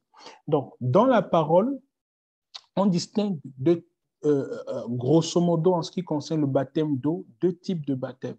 Il y a le baptême de Jean et le baptême du Mashiach. Ce que l'on voit dans la parole, le sujet du baptême d'eau. Je parle bien sûr de ce qui s'est fait avec Jean et de ce qui s'est fait au nom de notre Seigneur Yeshua. Et il faut quand même avouer que, bon, dire qu'il existe deux types, c'est trop dit, c'est de manière absolue. Il y avait plusieurs types de baptême, mais la parole nous ressort principalement ces deux. Pourquoi? Parce qu'avant Yohanan, le baptême existait déjà, justement. Le baptême existait déjà avant Yohanan et avant même que notre Seigneur Yeshua Mashiach ne vienne. Il y avait déjà des baptêmes. Alors justement, parlons de ça. Le baptême juif, parce que tout part de là. Pourquoi est-ce qu'on a commencé à parler de baptême? Alors, l'expression baptême, avant tout, signifie tout simplement en grec baptizo, baptizo qui signifie plonger, qui signifie immergé. Baptizo, plonger, immergé. De l'hébreu tevila, les tavels. Donc, plonger, immergé. Quand on parle d'être baptisé, ça veut dire qu'on t'a immergé, on t'a plongé dans de l'eau. Alors, ce qu'il faut savoir, c'est que pourquoi justement le fait de plonger dans de l'eau, d'être immergé dans de l'eau, dans la Torah, justement, il est mentionné un certain nombre d'impuretés, notamment un certain nombre de positions qui conduisaient à des impuretés. Et pour ôter ces impuretés, il fallait se laver le corps. C'est l'expression laver le corps qui plus tard a engendré l'expression baptême. Et pourquoi on se lavait le corps? À cause de l'impureté. Et nous savons que l'impureté a commencé depuis le jardin d'Éden. Quand l'homme pêche, la mort, Romain nous dit que par le péché d'un seul, la mort est rentrée dans le monde. Or, quel est le domaine d'impureté par excellence? Dans toute la parole, quand vous regardez, le domaine de l'impureté par excellence, c'est le domaine de la mort. La mort, c'est le domaine de l'impureté par excellence. D'où l'interdiction dans la parole de ne rien avoir avec tout ce qui concerne les morts ou tout ce qui conduit à la mort. Par exemple, le péché, les fusions de sang, les règles des femmes aussi, et toutes ces choses étaient considérées comme la mort. Pourquoi les règles? Parce que le corps de la femme est dans un processus de vie. Et justement, quand le processus de vie n'a finalement pas abouti, le corps renvoie du sang, en fait. Le corps renvoie du sang. Parce que le corps de la femme est fait pour produire de la vie. Quelque part, il est dit qu'elle deviendra, elle sera sauvée néanmoins en devenant mère. Donc, une des vocations de la femme aussi, c'est ça. Et donc, justement, quand on parle d'impureté, il y avait beaucoup de choses, beaucoup d'éléments. Comme par exemple, un guerrier qui revient du combat. Quand il revient du combat, parce qu'il a combattu et qu'il a versé le sang, il était déclaré impur. Un lépreux, par exemple, la lèpre fait de quelqu'un un mort vivant. Parce que la lèpre, ça veut dire que tu as un côté de ton corps qui est mort, mais en même temps, tu es vivant. Donc, tu es mort vivant. Et la lèpre aussi est le domaine d'impureté aussi par excellence. Parce que tu vis, mais tu es comme un mort vivant. Donc, la lèpre rendait impur. Et c'est pourquoi le péché, donc, étant entré dans le monde, a entraîné l'impureté du corps, qui fait que l'être humain, justement, qui, à la base, était voué à la vie avec Elohim, qui avait pour destination de vivre et être en communion avec le Seigneur, vu que la communion a été brisée, pour pouvoir permettre à l'homme, notamment, de pouvoir retrouver cette communion, il fallait être dans le processus de purification qui permettait aussi de rétablir la connexion. C'est pourquoi le baptême, c'est le point de départ où la vie agit. Ce qui fait que le baptême n'est pas un symbole. C'est-à-dire, la mort est venue, la mort s'est implantée, et à partir du moment où on rentre dans le domaine de la pureté, c'est le point où la vie commence à agir. Alors, prenons ce texte. J'ai introduit cela pour que l'on comprenne pourquoi est-ce qu'au départ, il a fallu que la Torah parle du baptême. C'est pour ça que j'ai parlé de tout ça. À cause tout simplement de la mort et de l'impureté qui est rentrée dans le monde. Donc, nous sommes dans Lévitique chapitre 15. On va lire avec toi, ma sœur, à partir du premier verset. On va lire tout le chapitre. Je nous demande d'être extrêmement attentifs. On ne va pas revenir là-dessus.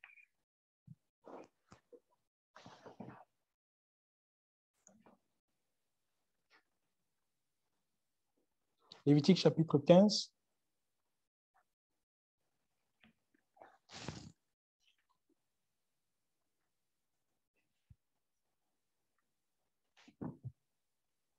OK, une autre personne peut lire, s'il vous plaît. Lévitique chapitre 15. Vas-y, mon frère. Yahweh parla aussi à Moshe et à Aaron en disant, parlez aux enfants d'Israël et dites-leur, l'homme à qui, l'homme qui a, excusez-moi, je recommence. Yahweh parla aussi à Moshe et à Aaron en disant, parlez aux enfants d'Israël et dites-leur, l'homme qui a un écoulement dans sa chair sera impur à cause de sa gonorrhée. Et voici son impureté à cause de sa gonorrhée. Que sa chair laisse couler son flux, ou que sa chair retienne son flux, c'est son impureté.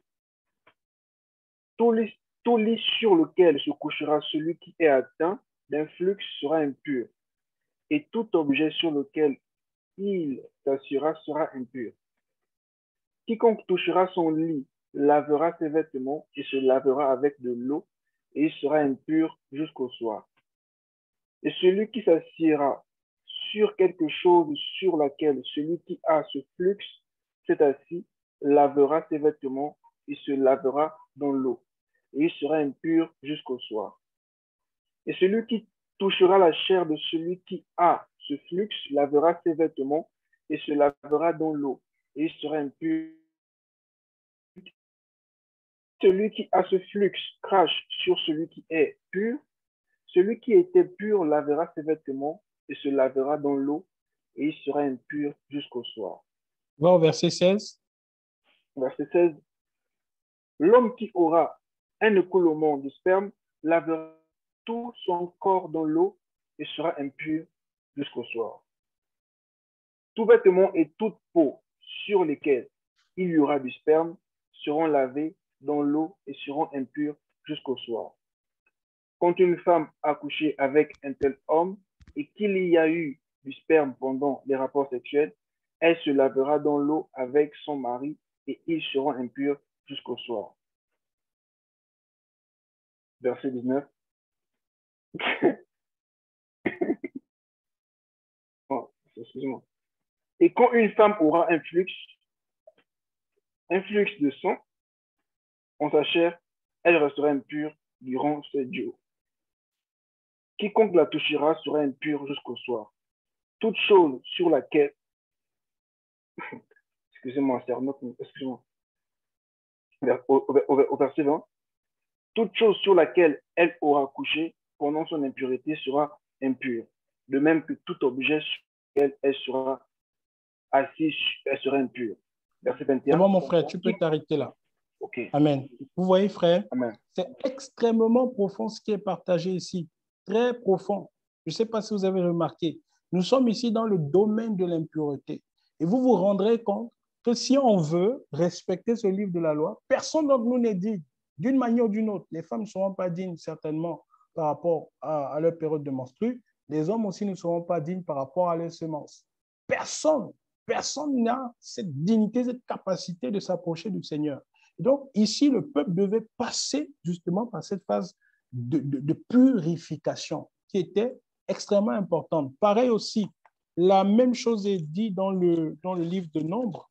Nombre, le chapitre 19, le verset 11, par exemple, dit « Celui qui touchera un mort, le corps d'un être humain, quel qu'il soit, sera impur pendant 7 jours. Il se purifiera avec cette eau. Le 3e jour et le 7e jour, il sera pur. » Donc, si tout ce qui est en relation avec les morts, avec des morts, c'était aussi le domaine de l'impureté. Vous voyez, frère, avec tout ça, les Juifs, dans ce temps, la nation d'Israël avait besoin donc des rites de purification. C'est pour ça que le baptême est d'abord une pratique juive. Et il part justement de ces prescriptions qu'on vient de lire, faites ici. Le contact avec des cadavres, et tout ce que vous pourrez lire. Je vous conseille de lire tout le chapitre 15 du livre de Lévitique, tout le chapitre 19 aussi du livre de Nombres. Vous verrez les domaines d'impureté par excellence. Et le débat, justement, en Israël, au temps de Yeshua, sur la purification était extrêmement important. Vous allez dans la Nouvelle Alliance trouver constamment des attaques des pharisiens vis-à-vis des disciples du Seigneur Yeshua au sujet de la purification. Par exemple, dans Yohanan chapitre 3, vers le verset 25 là-bas, il y a une discussion entre les disciples justement de Jean et les pharisiens au sujet de la purification. Pourquoi? Parce qu'avec le temps aussi, ils ont rajouté des éléments de la tradition, comme se laver les mains pour prendre un repas, par exemple, et tout ça. Et ils ont commencé à imposer des traditions, en fait. Imposer ces traditions sur le peuple. Si, par exemple, quelqu'un mangeait sans se laver les mains, c'était une faute. Alors que la Torah n'a jamais dit que manger sans se laver les mains, c'est une faute. La Torah n'a jamais dit ça. Et Yeshua, là-bas, rappelle quelques éléments qui sont, comment on dit ça, qui produisent de la souillure. Il dit que ce n'est pas ce qui rentre dans la bouche qui souille, mais c'est ce qui sort de la bouche qui souille. Ce n'est pas tant le fait de manger sans se laver les mains qui souille l'homme, en fait. Mais les pharisiens, les juifs avaient rajouté un certain nombre de prescriptions qui n'étaient pas dans la Torah. Mais on peut voir quand même qu'il y avait beaucoup de prescriptions là-dessus, au sujet de la purification. Un autre point important à noter, c'est que jamais l'ablution rituelle n'a été considérée dans le judaïsme comme étant une symbolique de quelques gouttes d'eau. Jamais. Vous voyez qu'ici, on dit « il se lavera ». Ça veut dire que ce n'est pas quelques gouttes d'eau qu'on va verser sur la tête de la personne qui fait la purification. Il devait se laver tout le corps, tout le corps, tout le corps. Et même jusqu'aujourd'hui, dans la halakha, j'avais expliqué c'est quoi une halakha. La halakha, dans la Torah, c'est l'explication du commandement. Quand, par exemple, la parole dit « il se lavera tout le corps », La halakha explique le processus de ce lavement. Quelles sont les parties à laver, quelles sont les parties à ne pas laver. Et donc, jusqu'aujourd'hui, par exemple, dans la halakha, au sujet du lavage de corps, ceux qui sont impurs, ils doivent se plonger entièrement dans l'eau pour être purs. S'ils ne se plongent pas entièrement dans l'eau, ben, ils ne sont pas purs. Et un autre élément aussi que j'ai trouvé dans la halakha au sujet justement du baptême, du fait de se laver, dans ça, il ne fallait pas que ce soit une eau stagnante, comme par exemple les baptistères qui sont utilisés aujourd'hui. Voilà. En ce temps-là, dans la halakha et même jusqu'à aujourd'hui, ça devait être une eau qui coule. C'est pour ça qu'il y avait plusieurs personnes qui s'étaient installées autour du Jourdain, en dehors du fait que le Jourdain était un fleuve qui a connu beaucoup de miracles, notamment celui avec Josué, Yehoshua, et celui avec Élie et tout ça. Ils s'installaient là-bas pour faire des baptêmes. Et on va voir que c'est au Jourdain que Yohanan le Baptiste baptisait. C'était une eau qui notamment coulait. Et je vais vous expliquer pourquoi aujourd'hui, justement, on est arrivé à faire des baptêmes dans des baptistères. Et parce que beaucoup de personnes, d'ailleurs, se sont déjà posé la question, est-ce que faire un baptême dans un baptistère, est-ce que c'est biblique? Est-ce que le Seigneur accepte ça? Je vois souvent des gens qui haussent la tête et puis qui se posent des questions, mais qui parfois n'ont pas souvent pu parler de ça ouvertement. Et nous allons aujourd'hui enfoncer justement le doigt dans ça, ce qui peut être une plaie pour certains. Donc, disons-le clairement, frères et sœurs, disons-le clairement. Le problème de la pureté rituelle, c'était un grand problème au temps de notre Seigneur. Comme je l'ai dit, il y avait aussi, il faut le noter, notez-le, il y avait un certain nombre de gens, justement, concernant cette purification, qui ne pouvaient jamais être purs. Ce sont ceux qu'on appelait les chalaïm, c'est-à-dire des personnes souillées. Et la Bible nous donne quelques exemples de personnes souillées. Les mamzés, les bâtards. Nous sommes dans Deutéronome chapitre 23, le verset 1. Prenons ce texte-là rapidement. C'est ici quelques catégories de personnes qui, peu importe le niveau de purification, ne pouvaient jamais être purifiées. Ça veut dire que pour eux, ils étaient condamnés en fait. Lisons ce texte, Deutéronome 23, à partir du premier verset.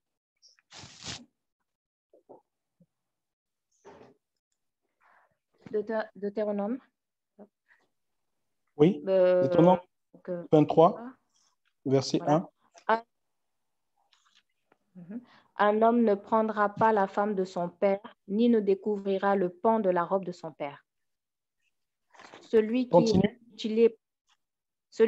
est mutilé par écrasement des testicules ou ayant le pénis coupé n'entrera pas dans l'assemblée de Yahweh. Le bâtard n'entrera pas dans l'assemblée de Yahweh. Même sa 10e génération n'entrera pas dans l'assemblée de Yahweh. L'ammonite et le Moab. C'est bon, tu peux t'arrêter là, ma soeur. Vous voyez, frères et sœurs, c'est extrêmement profond ce qui est dit ici. C'est pour ça que j'attire votre attention, frères. Soyez extrêmement concentrés. On arrive quelque part. Tout ce qu'on va partager ce soir, c'est extrêmement important. Il dit que celui qui est mutilé par écrasement des testicules ou ayant le pénis coupé n'entrera pas dans l'assemblée de Yahweh. C'est-à-dire qu'au milieu du peuple, tous ceux qui, justement, étaient mutilés ne pouvaient pas être purifiés. Impossible. Il dit le bâtard. L'expression bâtard, si vous regardez dans la Bible, c'est de l'hébreu mamzé. Il désigne l'enfant illégitime, celui issu de l'inceste, celui né d'une population mélangée ou d'un père juif ou d'une mère païenne et inversement. Le mamzé, le bâtard, il n'avait pas droit de citer en Israël. Il ne pouvait pas rentrer dans l'assemblée de Yahweh. C'était des gens qui étaient exclus. Même s'il y avait le rite de purification, ils ne pouvaient pas être sauvés. Donc, remarquez, frère, si nous, on était en ce temps-là, beaucoup de gens aujourd'hui ne pourraient pas être sauvés. Regardez tous ces enfants qui sont faits hors foyer, tous ces couples qui se divisent. Regardez tous ces enfants qui sont faits dans des unions illicites, dans de l'adultère. Et toutes ces choses-là, frère, ce sont des mamzés. Ce sont des mamzés. Et beaucoup de gens aujourd'hui, même dans l'Église, sont des mamzés.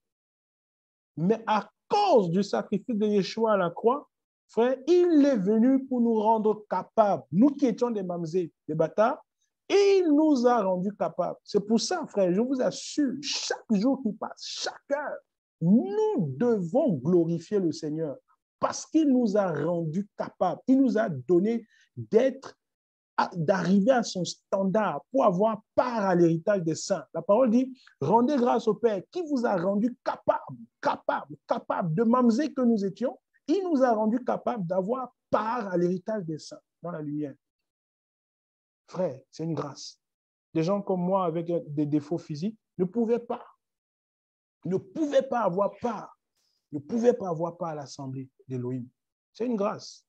C'est une grâce. C'est une grâce que le Seigneur nous a fait. C'est pourquoi, frères et sœurs, pour éviter tout ce qui pouvait atteindre la pureté du peuple d'Israël, les pharisiens, en fait, pharisiens signifie prochim, c'est-à-dire séparés, ceux qui sont séparés, ils ont mis en place, comme je l'ai dit, un ensemble de précautions dans le domaine de la purification. Et c'est ça qui conduisait à un grand débat. Par exemple, débat entre eux et les Esséniens. Parlons juste un tout petit peu des Esséniens, c'est important. Il faut savoir que je pense que vous avez déjà entendu plus ou moins parler des Esséniens, c'était des gens qui s'opposaient en fait, une secte qui s'opposait à celle des pharisiens. Leur vision en fait de la purification était différente de celle des pharisiens. Pour les Esséniens, par exemple, le baptême, c'était d'abord un rite d'entrée dans la secte. Celui qui voulait rejoindre la secte devait d'abord passer par le baptême. Et tous les ans, il le faisait tous les ans à la fête du renouveau de l'Alliance, la fête de Pentecôte. Pour eux, cette fête avait une ampleur extrêmement importante dans leur foi.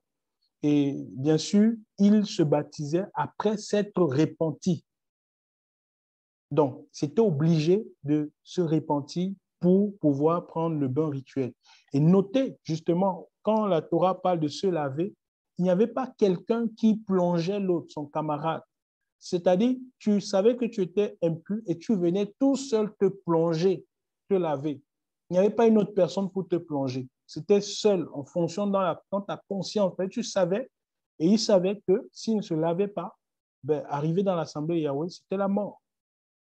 C'était la mort. C'est pour ça qu'il fallait le faire. Donc, sous la forme là-bas, il n'y avait personne pour plonger son camarade.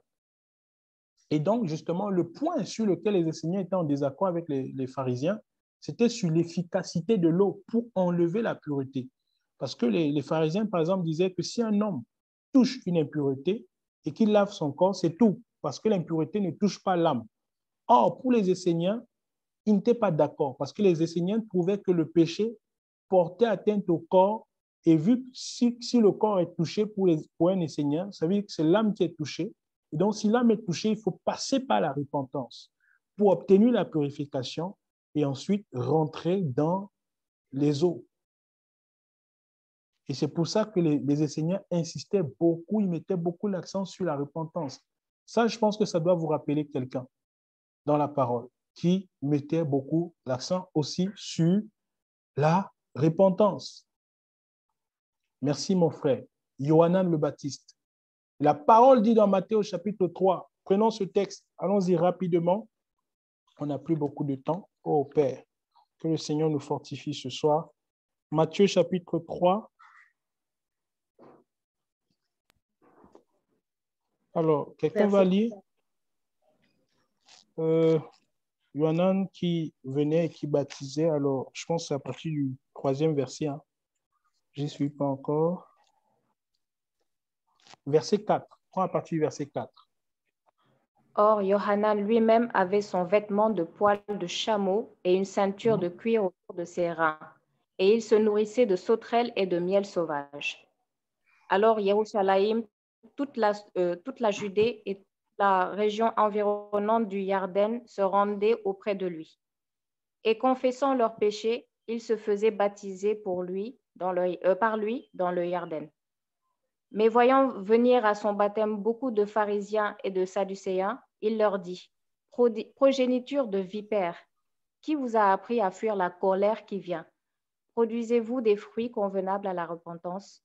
Produisez donc des fruits convenables à la repentance, et ne pensez pas à dire en vous-même, nous avons Abraham pour père, car je dis qu'Élohim peut réveiller de ces pierres même des enfants à Abraham.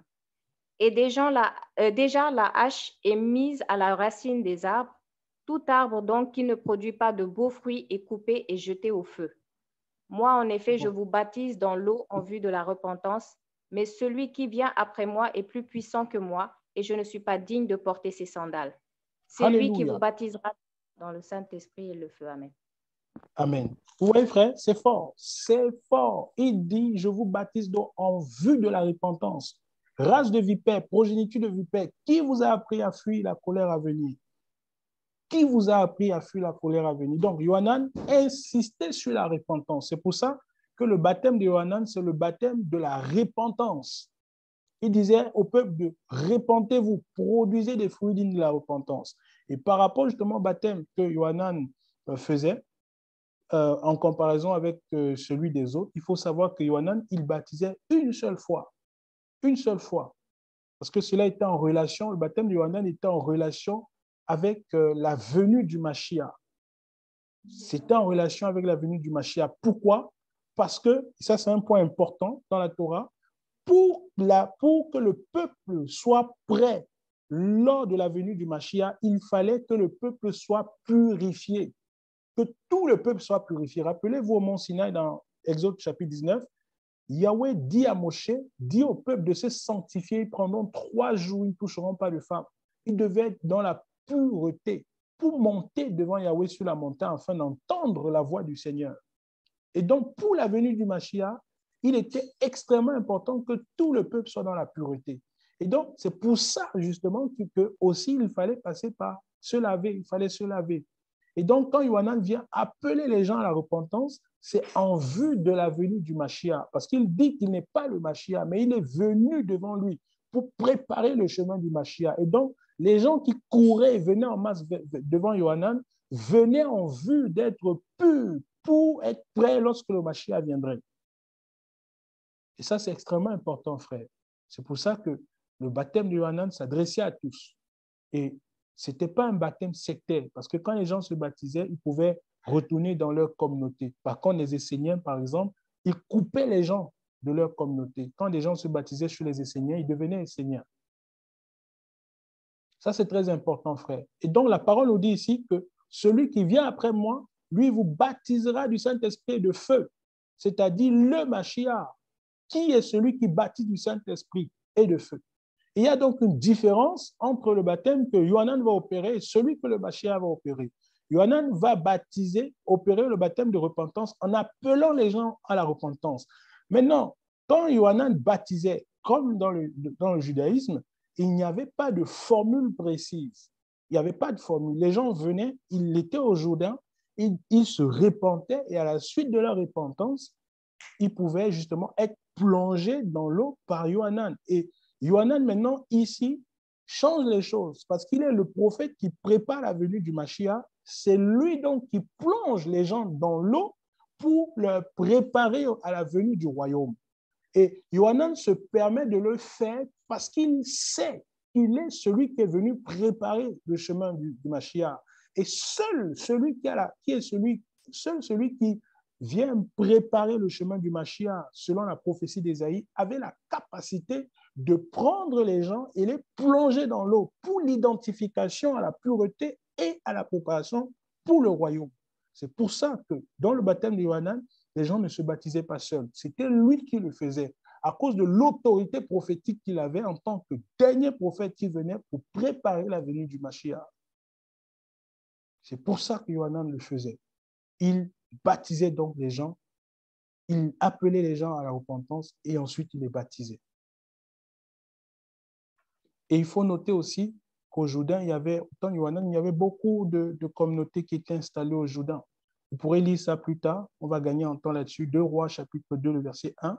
Élie, le prophète, avait organisé plusieurs communautés autour du Jourdain, justement pour que ce soit facile, que les fils des prophètes puissent conduire les gens de manière facile s'ils voulaient se plonger dans le Jourdain pour la purification. Rappelez-vous, lorsque le prophète demande à Naaman d'aller se plonger 7 fois dans le Jourdain, c'était un rite aussi de purification que le prophète donnait. Et après 7 fois, il a été purifié de sa lèpre. purifié de sa lèvre. Et donc, la grande nouveauté ici, c'est que, bien sûr, Yohanan a baptisé du baptême de la repentance, du baptême d'eau en appelant les gens à la repentance, mais le Seigneur, Yeshua, est celui qui baptise du Saint-Esprit. Et là, justement, il est le seul qui le fait dans l'Église parce qu'il est maître de l'Église et parce que lui seul connaît ceux qui sont véritablement de lui. Ça, c'est très important, frères et sœurs. C'est très, très important. Pourquoi j'insiste là-dessus? Parce qu'on a perverti le baptême de nos jours. Le baptême a été perverti dans plusieurs milieux dits chrétiens. Par exemple, chez les catholiques, être baptisé, c'est être né d'eau et d'esprit. Donc, le nouveau-né qui est baptisé, il est né d'eau et d'esprit. Je ne comprends pas comment un nouveau-né peut naître d'eau et d'esprit. C'est-à-dire qu'il a entendu la parole, parce que l'eau là-bas, c'est la parole. Donc, le nouveau-né a entendu la parole du Seigneur et il a accepté. Bon, je ne sais pas si maintenant les enfants qui naissent parlent. Je ne sais pas, parce que peut-être que ce sera possible plus tard. Le temps avance, les choses changent bizarrement. Hier, les enfants ne naissaient pas avec des dents. Aujourd'hui, les enfants naissent avec beaucoup de dents dans la bouche. C'est bizarre cette affaire, mais bon. Et on peut voir toutes ces hérésies qui sont rentrées dans l'Église, frère. Les enfants qui sont baptisés, ils pratiquent le rite de la confirmation, par exemple. Ils disent, l'évêque qui prononce ces paroles-là, pour ceux qui sont ici de ce milieu-là, je te confère l'esprit. Il te confère l'esprit. Par exemple, en mettant de l'huile sur le nouveau-né, chez les orthodoxes, par exemple, ils immergent l'enfant 3 fois dans l'eau et ils procèdent au rite de la chrismation, c'est-à-dire en mettant de l'huile sur son visage, pour dire qu'il a été baptisé du Saint-Esprit. C'est le symbole qu'ils font. C'est bizarre. C'est bizarre. Toutes ces pratiques. Aujourd'hui, malheureusement, dans beaucoup de milieux, les gens sont baptisés enfants et tout ça. Je voudrais dire, frère, que nous ne reconnaissons pas le baptême des enfants. Si quelqu'un a été baptisé enfant, c'est des baptêmes qui ne sont pas acceptables. Ça, c'est clair. Je ne peux pas m'étendre là-dessus. Ça, c'est clair. Nous ne reconnaissons pas parce que un enfant ne peut pas naître de l'esprit. Ce que la parole nous dit, l'enfant est saint par la foi de ses parents. Point. Si le parent est saint, l'enfant est saint. Si le parent n'est pas saint, est impur, l'enfant est impur. Clair. Même si certains vont être choqués de ça, c'est la parole. Alors, la forme du baptême.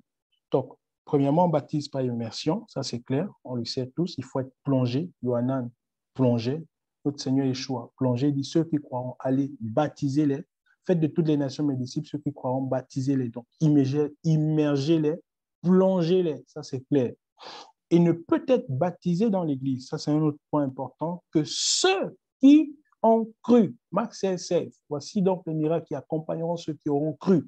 Ceux qui ont cru, ce sont ceux qui sont nés de nouveau. Et pour naître de nouveau, il faut être au préalable, il faut être, comment dire ça? Il faut au préalable s'être repenti de ses péchés.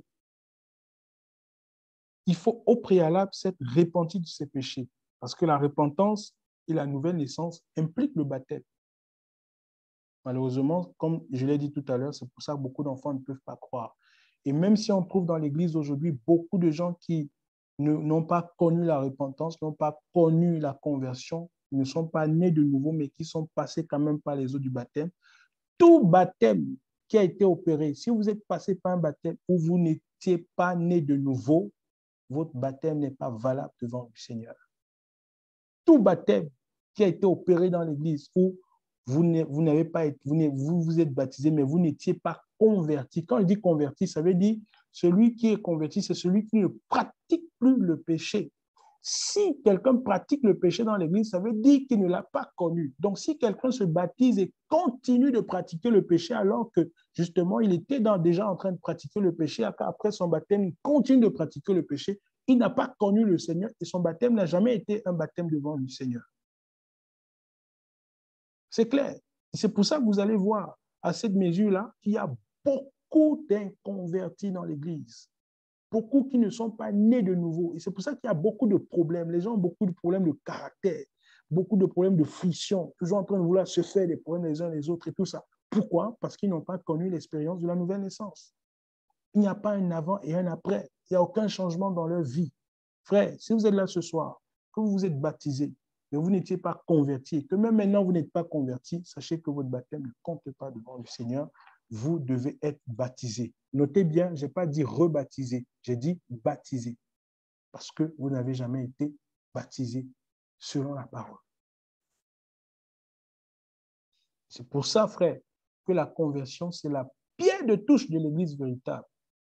Une Église qui ne prêche pas la conversion, c'est une Église, comment dirais-je, c'est presque une Église morte. C'est la pierre de touche. C'est un élément capital que l'on retrouve dans l'Église des gens qui sont convertis. Convertis. Voilà. Malheureusement, ces choses-là sont difficiles. On a trouvé, par exemple, un autre élément que j'ai trouvé à ce sujet, c'est au Moyen-Âge, au XVe siècle, les anabaptistes qui se sont fait massacrer justement parce qu'ils n'ont pas, ils ont osé affirmer justement que le baptême qui était opéré par l'Église catholique n'était pas un baptême. Et nous le disons aussi. Pourquoi? Parce que dans le concept catholique, il y a ce qu'on appelle la notion de lex opere operato, c'est-à-dire que l'eau du baptême confère la conversion à celui qui reçoit cela, indépendamment de celui qui lui donne. Ça veut dire que tu sois converti ou pas, que tu sois né de nouveau ou pas, tant que le prêtre verse l'eau sur ta tête, tu es converti. Donc, il y a une puissance dans cette eau-là qui change ta vie. C'est pour ça que 90% des gens qui sont dans ces milieux-là ne sont pas convertis. C'est une notion claire. Et ne vous étonnez pas si vous voyez ces choses-là, parce que le principe, le fondement sur lequel c'est bâti, c'est chaud, c'est grave. Effectivement, c'est hérétique, en fait, de penser les choses comme ça. C'est pour ça que beaucoup de gens se font baptiser juste à cause des parents, juste pour faire la fête et pour plusieurs autres raisons qui font qu'il n'y a pas une véritable vie après. Ce n'est que la mort. Et personnellement, je le dis encore, quand on dit que, indépendamment de celui qui baptise, de celui qui reçoit, c'est complètement anti-Machia. Ce n'est pas du Seigneur. La vie de celui qui baptise compte. La vie de celui qui est baptisé compte. L'eau du baptême compte. Tout compte dans le baptême que l'on reçoit de la part du Seigneur. Mais ce qui est primordial ici, frère, c'est la conversion de celui qui reçoit. Parce que Yohanan dit, il a dit, repentez-vous donc. Repentez-vous. Et notre Seigneur Yeshua dit dans Matthieu 28 que ceux qui croiront, faites de toutes les nations mes disciples, ceux qui croiront, baptisez-les. Il faut qu'il y ait un changement, un avant et un après. Qu'il y ait quelque chose qui ait changé. C'est pour ça que le baptême des enfants, c'est donc une apostasie par rapport au fondement apostolique et prophétique. Et nous ne reconnaissons pas le baptême qui est opéré au niveau des catholiques. Nous ne reconnaissons pas. Les anabaptistes se sont fait massacrer plus tard par ces églises-là parce qu'eux, ils ne reconnaissaient pas le baptême catholique. Ils baptisaient tous ceux qui avaient été baptisés catholiques. Pourquoi? Parce que pour la plupart, ils avaient été baptisés enfants. Bon, il y avait d'autres problèmes liés à la société. Mais nous, aujourd'hui, dans ce temps, en tant qu'Église du Seigneur, membres du corps, tout baptême qui est opéré au niveau de l'Église catholique, frère, c'est des choses qui pour nous ne sont pas valables. Maintenant, si une personne s'est fait baptiser, parce que déjà la forme du baptême, c'est l'aspersion et tout ce que vous pouvez savoir. Dans la forme du baptême, j'ai dit que ce n'est pas immersion. Le baptême catholique est fait par aspersion et bien sûr avec le principe de lex operato. C'est-à-dire que, indépendamment de celui qui donne et de celui qui reçoit. Sur ces deux points, nous ne pouvons pas, au milieu de nous, reconnaître, et que cela soit clair, toute personne qui est baptisée par un prêtre catholique, cela n'est pas valable. Il devra repasser par les eaux du baptême, cette fois-ci par immersion. J'espère que je ne vous choque pas, je vous dis la vérité de la parole. Ne me lapidez pas pour ça. Et aussi, un autre point important, vous allez remarquer, au niveau des églises réformées, par exemple, ils appliquent un seul baptême, c'est-à-dire que tu as été baptisé enfant ou adulte, ils appliquent un seul baptême. Pourquoi? Pour eux, ils se basent sur le texte qui dit dans Éphésiens qu'il y a donc un seul baptême. Donc, c'est pour ça que chez les réformés, quand quelqu'un est baptisé étant enfant, ils ne le refont plus son baptême. Sinon, pour eux, ils trouvent que non, ça va faire 2 baptêmes et c'est anti-biblique. Et en réfléchissant à cela, nous trouvons que si quelqu'un a été baptisé enfant, en fait, son baptême n'est pas valable. Donc, il n'a jamais été baptisé. C'est pour ça que quelqu'un qui est baptisé enfant, on ne le rebaptise pas. Quelqu'un qui a été baptisé à l'Église catholique, on ne le rebaptise pas, on le baptise. Donc, il faut aussi bien changer le langage à ce niveau. Parce que parfois, on dit non, j'ai été rebaptisé. Tu n'as pas été rebaptisé, tu as été baptisé. Pourquoi? Parce que tu n'as jamais été baptisé auparavant. Que cela soit clair. On avance. Donc, le baptême, troisième point, se fait au nom de notre Seigneur, Yehoshua Mashiach. Nous sommes dans Acte 19, le verset 1 à 6. Prends ce texte, ma sœur, s'il te plaît.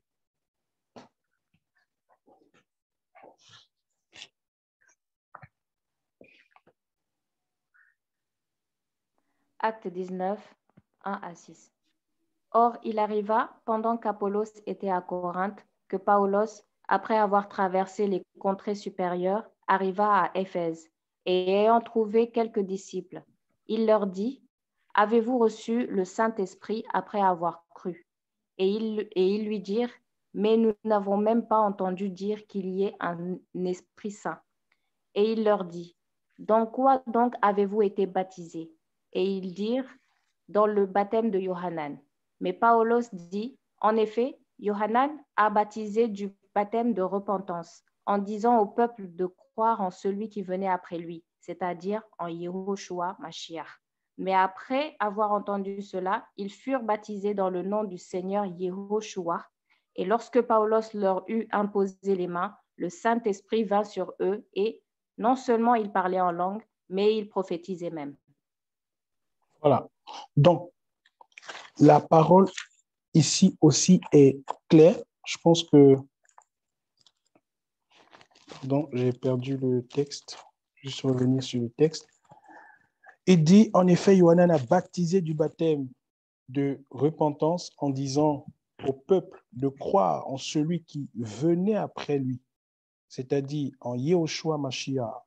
Mais après avoir entendu cela, il fut baptisé dans le nom du Seigneur Yehoshua. Dans Matthieu 28, il est dit, baptisez-les au nom du Père, du Fils et du Saint-Esprit. Pour ceux qui ne le savent pas, remarquez-le, l'expression nom là-bas est au singulier. Ça veut dire que le Père, le Fils et l'Esprit portent un seul nom, Yehoshua Mashiach. C'est pour ça que ce nom nous a été révélé. La parole dit dans 4 qu'il n'y a aucun nom qui nous a été donné sous les cieux par lequel nous pouvons être sauvés, voilà, si ce n'est le nom de Yehoshua Mashiach. C'est pour ça que Yehoshua Mashiach, c'est le nom qui nous a été révélé, le nom du Père, du Fils et de l'Esprit. Et c'est pour ça que dans l'Église, nous baptisons au nom du Père, du Fils et du Saint-Esprit, qui est le nom de Yehoshua Mashiach. Donc, ne vous étonnez pas, frères, sœurs, vous qui travaillez à l'œuvre du Seigneur, vous qui prêchez la parole du Seigneur, vous qui annoncez l'évangile du Seigneur, si vous vous retrouvez dans un endroit et que vous prêchez la parole du Seigneur et qu'il y a un disciple qui reçoit le Seigneur et qui veut passer par les eaux du baptême, vous lui dites, mon frère tel, je te baptise dans le nom de notre Seigneur Yehoshua Mashiach. Vous le plongez une fois dans les eaux et vous le ressortez. Et ensuite, vous pouvez le recommander à la grâce du Seigneur par une prière. C'est ça. C'est simple. Et là, le frère, ce n'est pas quand il se baptise là qu'il va commencer à chercher à se convertir. C'est parce qu'il est déjà converti. C'est parce qu'il est déjà né de nouveau. Et je fais une précision. Quand on a parlé au sujet du repas du Seigneur, on en parlera aussi. Mais j'ouvre une petite parenthèse. Dans certains milieux, on refusait de donner le repas du Seigneur à des personnes qui ne sont pas baptisées. Et je disais à un frère qu'une personne qui n'est pas encore baptisée peut manger le repas du Seigneur. Pourquoi? Je vous explique. Si quelqu'un a reçu la parole, a donné sa vie au Seigneur, est converti, né de nouveau, mais n'a pas encore eu la possibilité de rentrer par les eaux du baptême à cause de certaines circonstances, il est un frère dans le Seigneur, il peut manger le repas du Seigneur. Le repas du Seigneur, c'est pour ceux qui sont nés de nouveau. Maintenant, vu que la parole dit justement que le baptême, c'est la sanction de la nouvelle naissance et de la conversion, logiquement, après être converti et né de nouveau, ce qui suit immédiatement, c'est le baptême. Et c'est pour ça que, justement, conversion, nouvelle naissance, baptême, repas du Seigneur. Et si quelqu'un est converti, né de nouveau, baptisé, et qui n'a pas encore mangé le repas du Seigneur, c'est un problème dans sa marche avec le Seigneur. Ce n'est pas normal. Vous devez tout faire pour qu'avec les frères, vous puissiez partager la table du Seigneur. Parce que c'est le symbole, c'est la confirmation de votre introduction au corps. C'est très important, frères, ce que je vous partage. Donc, nous encourageons les frères qui sont convertis nouveaux et nés de nouveau de passer immédiatement le plus rapidement possible dans les eaux du baptême.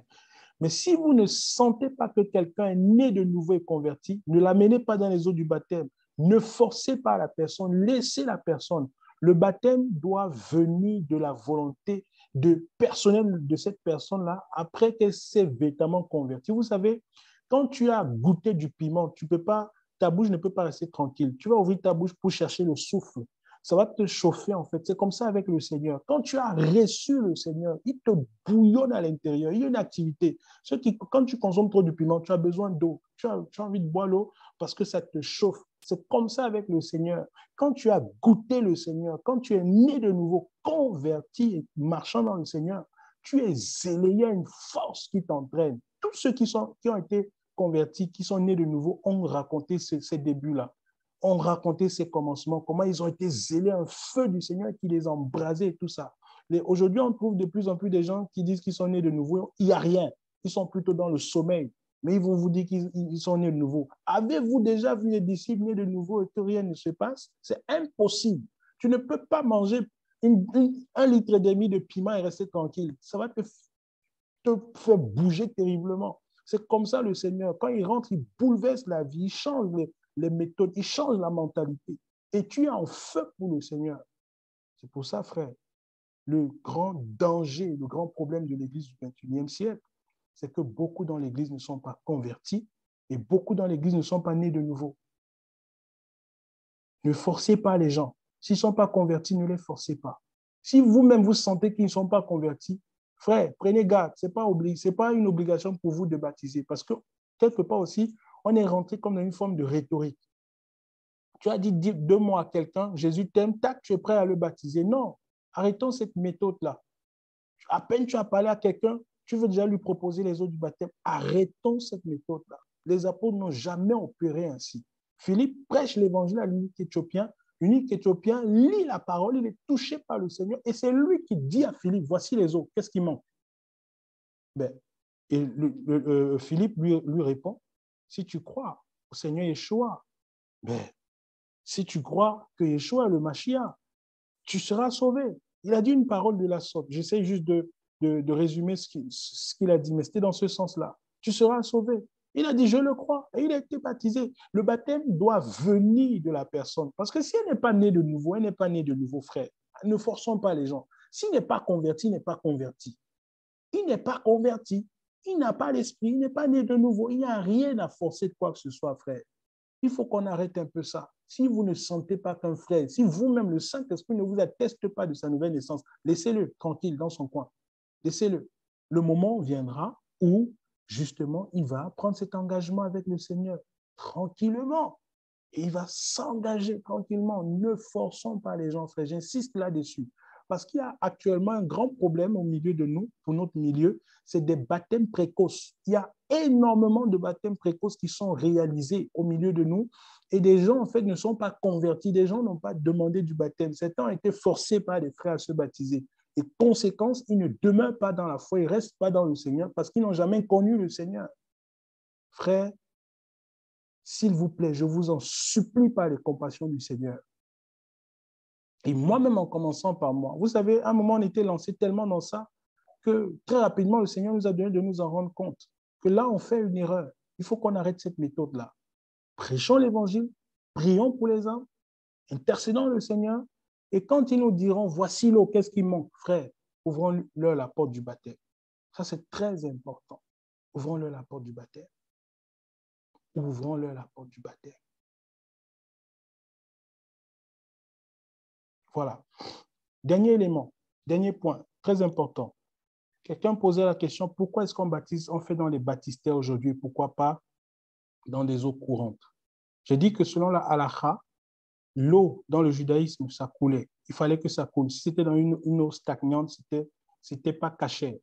Ça ne se faisait pas. Il fallait que ce soit une eau coulante. Pourquoi aujourd'hui on peut le faire dans une eau coulante ou dans un baptistère? Trouvez-moi ce texte-là. La parole dit dans 1 Pierre, chapitre 1 ou chapitre 2, que cette eau concernant le baptême. Alors, on va prendre ça rapidement, s'il vous plaît. On a presque terminé. 1 Pierre, non, tu peux m'aider là-dessus, mon frère. 1 Pierre, chapitre 1, par là. Le baptême qui n'est pas la purification des souillures du corps. Oh Seigneur, merci Père. Frère, je ne sais pas si vous aimez, ce qu'on partage là. 1 Pierre 3,21. 1 Pierre? 1 Pierre 3,21.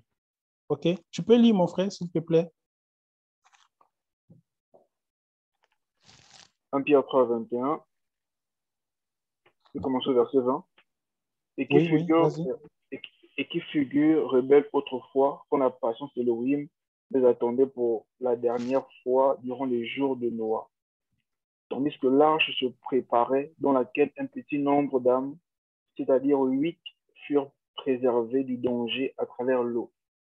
Figure à laquelle correspond le baptême, qui n'est pas la purification des souillures de la chair, mais la demande faite à Elohim d'une bonne conscience et qui maintenant nous sauve par le moyen de la résurrection de Yehoshua Mashiach, qui étant allé au ciel est à la droite d'Elohim et à qui sont assujettis les anges, les dominations et les puissances. Amen. Amen. Amen. Il dit figure à laquelle correspond le baptême, qui n'est pas la purification des souillures de la chair.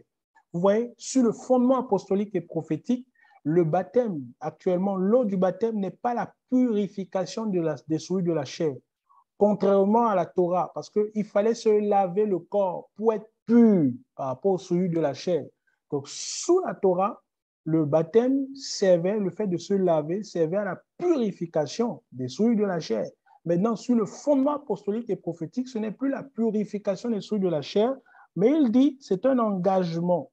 Donc, une demande faite à Elohim d'une bonne conscience, et qui maintenant nous sauve par le moyen de la résurrection de Yehoshua Mashiach. Ce qui nous purifie maintenant sous le fondement apostolique et prophétique, ce n'est pas l'eau du baptême, c'est le sang qui a été versé à la croix. La parole dit dans Hébreu que sans effusion de sang, il n'y a pas de pardon de péché. C'est le sang de Yeshua qui ôte le péché. Et le baptême ici, c'est un engagement de bonne conscience envers Elohim. C'est le fait de dire, oui Seigneur, je m'engage avec toi. Mais l'eau du baptême ne te purifie pas de tes péchés. Ce qui te purifie de tes péchés, c'est le sang. C'est pour ça que quand quelqu'un a reçu la parole du Seigneur, quand quelqu'un est converti, quand quelqu'un est né de nouveau, ses péchés sont effacés, ses péchés sont purifiés, lavés par le sang de l'agneau, par le sang de notre Seigneur Yeshua Mashiach. Et donc, quand il passera par les eaux du baptême, ce n'est pas l'eau du baptême qui lavera ses péchés, mais l'eau du baptême sera la confirmation de son engagement. C'est pourquoi, frères et sœurs, quelques éléments sur cette confirmation. Le baptême représente donc l'union avec le Seigneur dans sa mort et dans sa résurrection. Vous pourrez noter Romains chapitre 6, le verset 3, Galates chapitre 2, le verset 12, 1 Corinthiens chapitre 10. C'est un bain c'est un bain par lequel, en fait, nous revêtons l'homme nouveau, le baptême. Bain par lequel nous revêtons l'homme nouveau. Colossiens chapitre 1.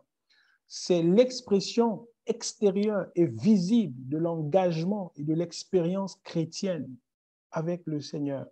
C'est le témoignage et la confession du Seigneur, en même temps la prédication des grandes vérités du salut. C'est un acte d'hommage et d'obéissance vis-à-vis du Seigneur. Le baptême, c'est aussi un germe de régénération de l'âme et du corps. Le corps qui, bien sûr, est sémé pour la résurrection lors du retour du Seigneur. C'est pourquoi quand on peut se baptiser, il faut le faire et le plus rapidement possible. Le baptême, c'est aussi une séparation qui marque un avant et un après, comme ce fut le cas pour la traversée du peuple d'Israël dans la mer Rouge, où la parole dit qu'ils ont été baptisés dans la traversée de la mer Rouge, dans 1 Corinthiens 10, je pense. C'est là que commence le processus de sanctification. Donc, être baptisé, c'est recevoir la grâce d'Élohim pour la séparation d'avec le péché. Enfin, le baptême, c'est donc l'agrégation au corps. L'agrégation au corps. Parce que quand on est baptisé, on est introduit dans le corps. Voilà.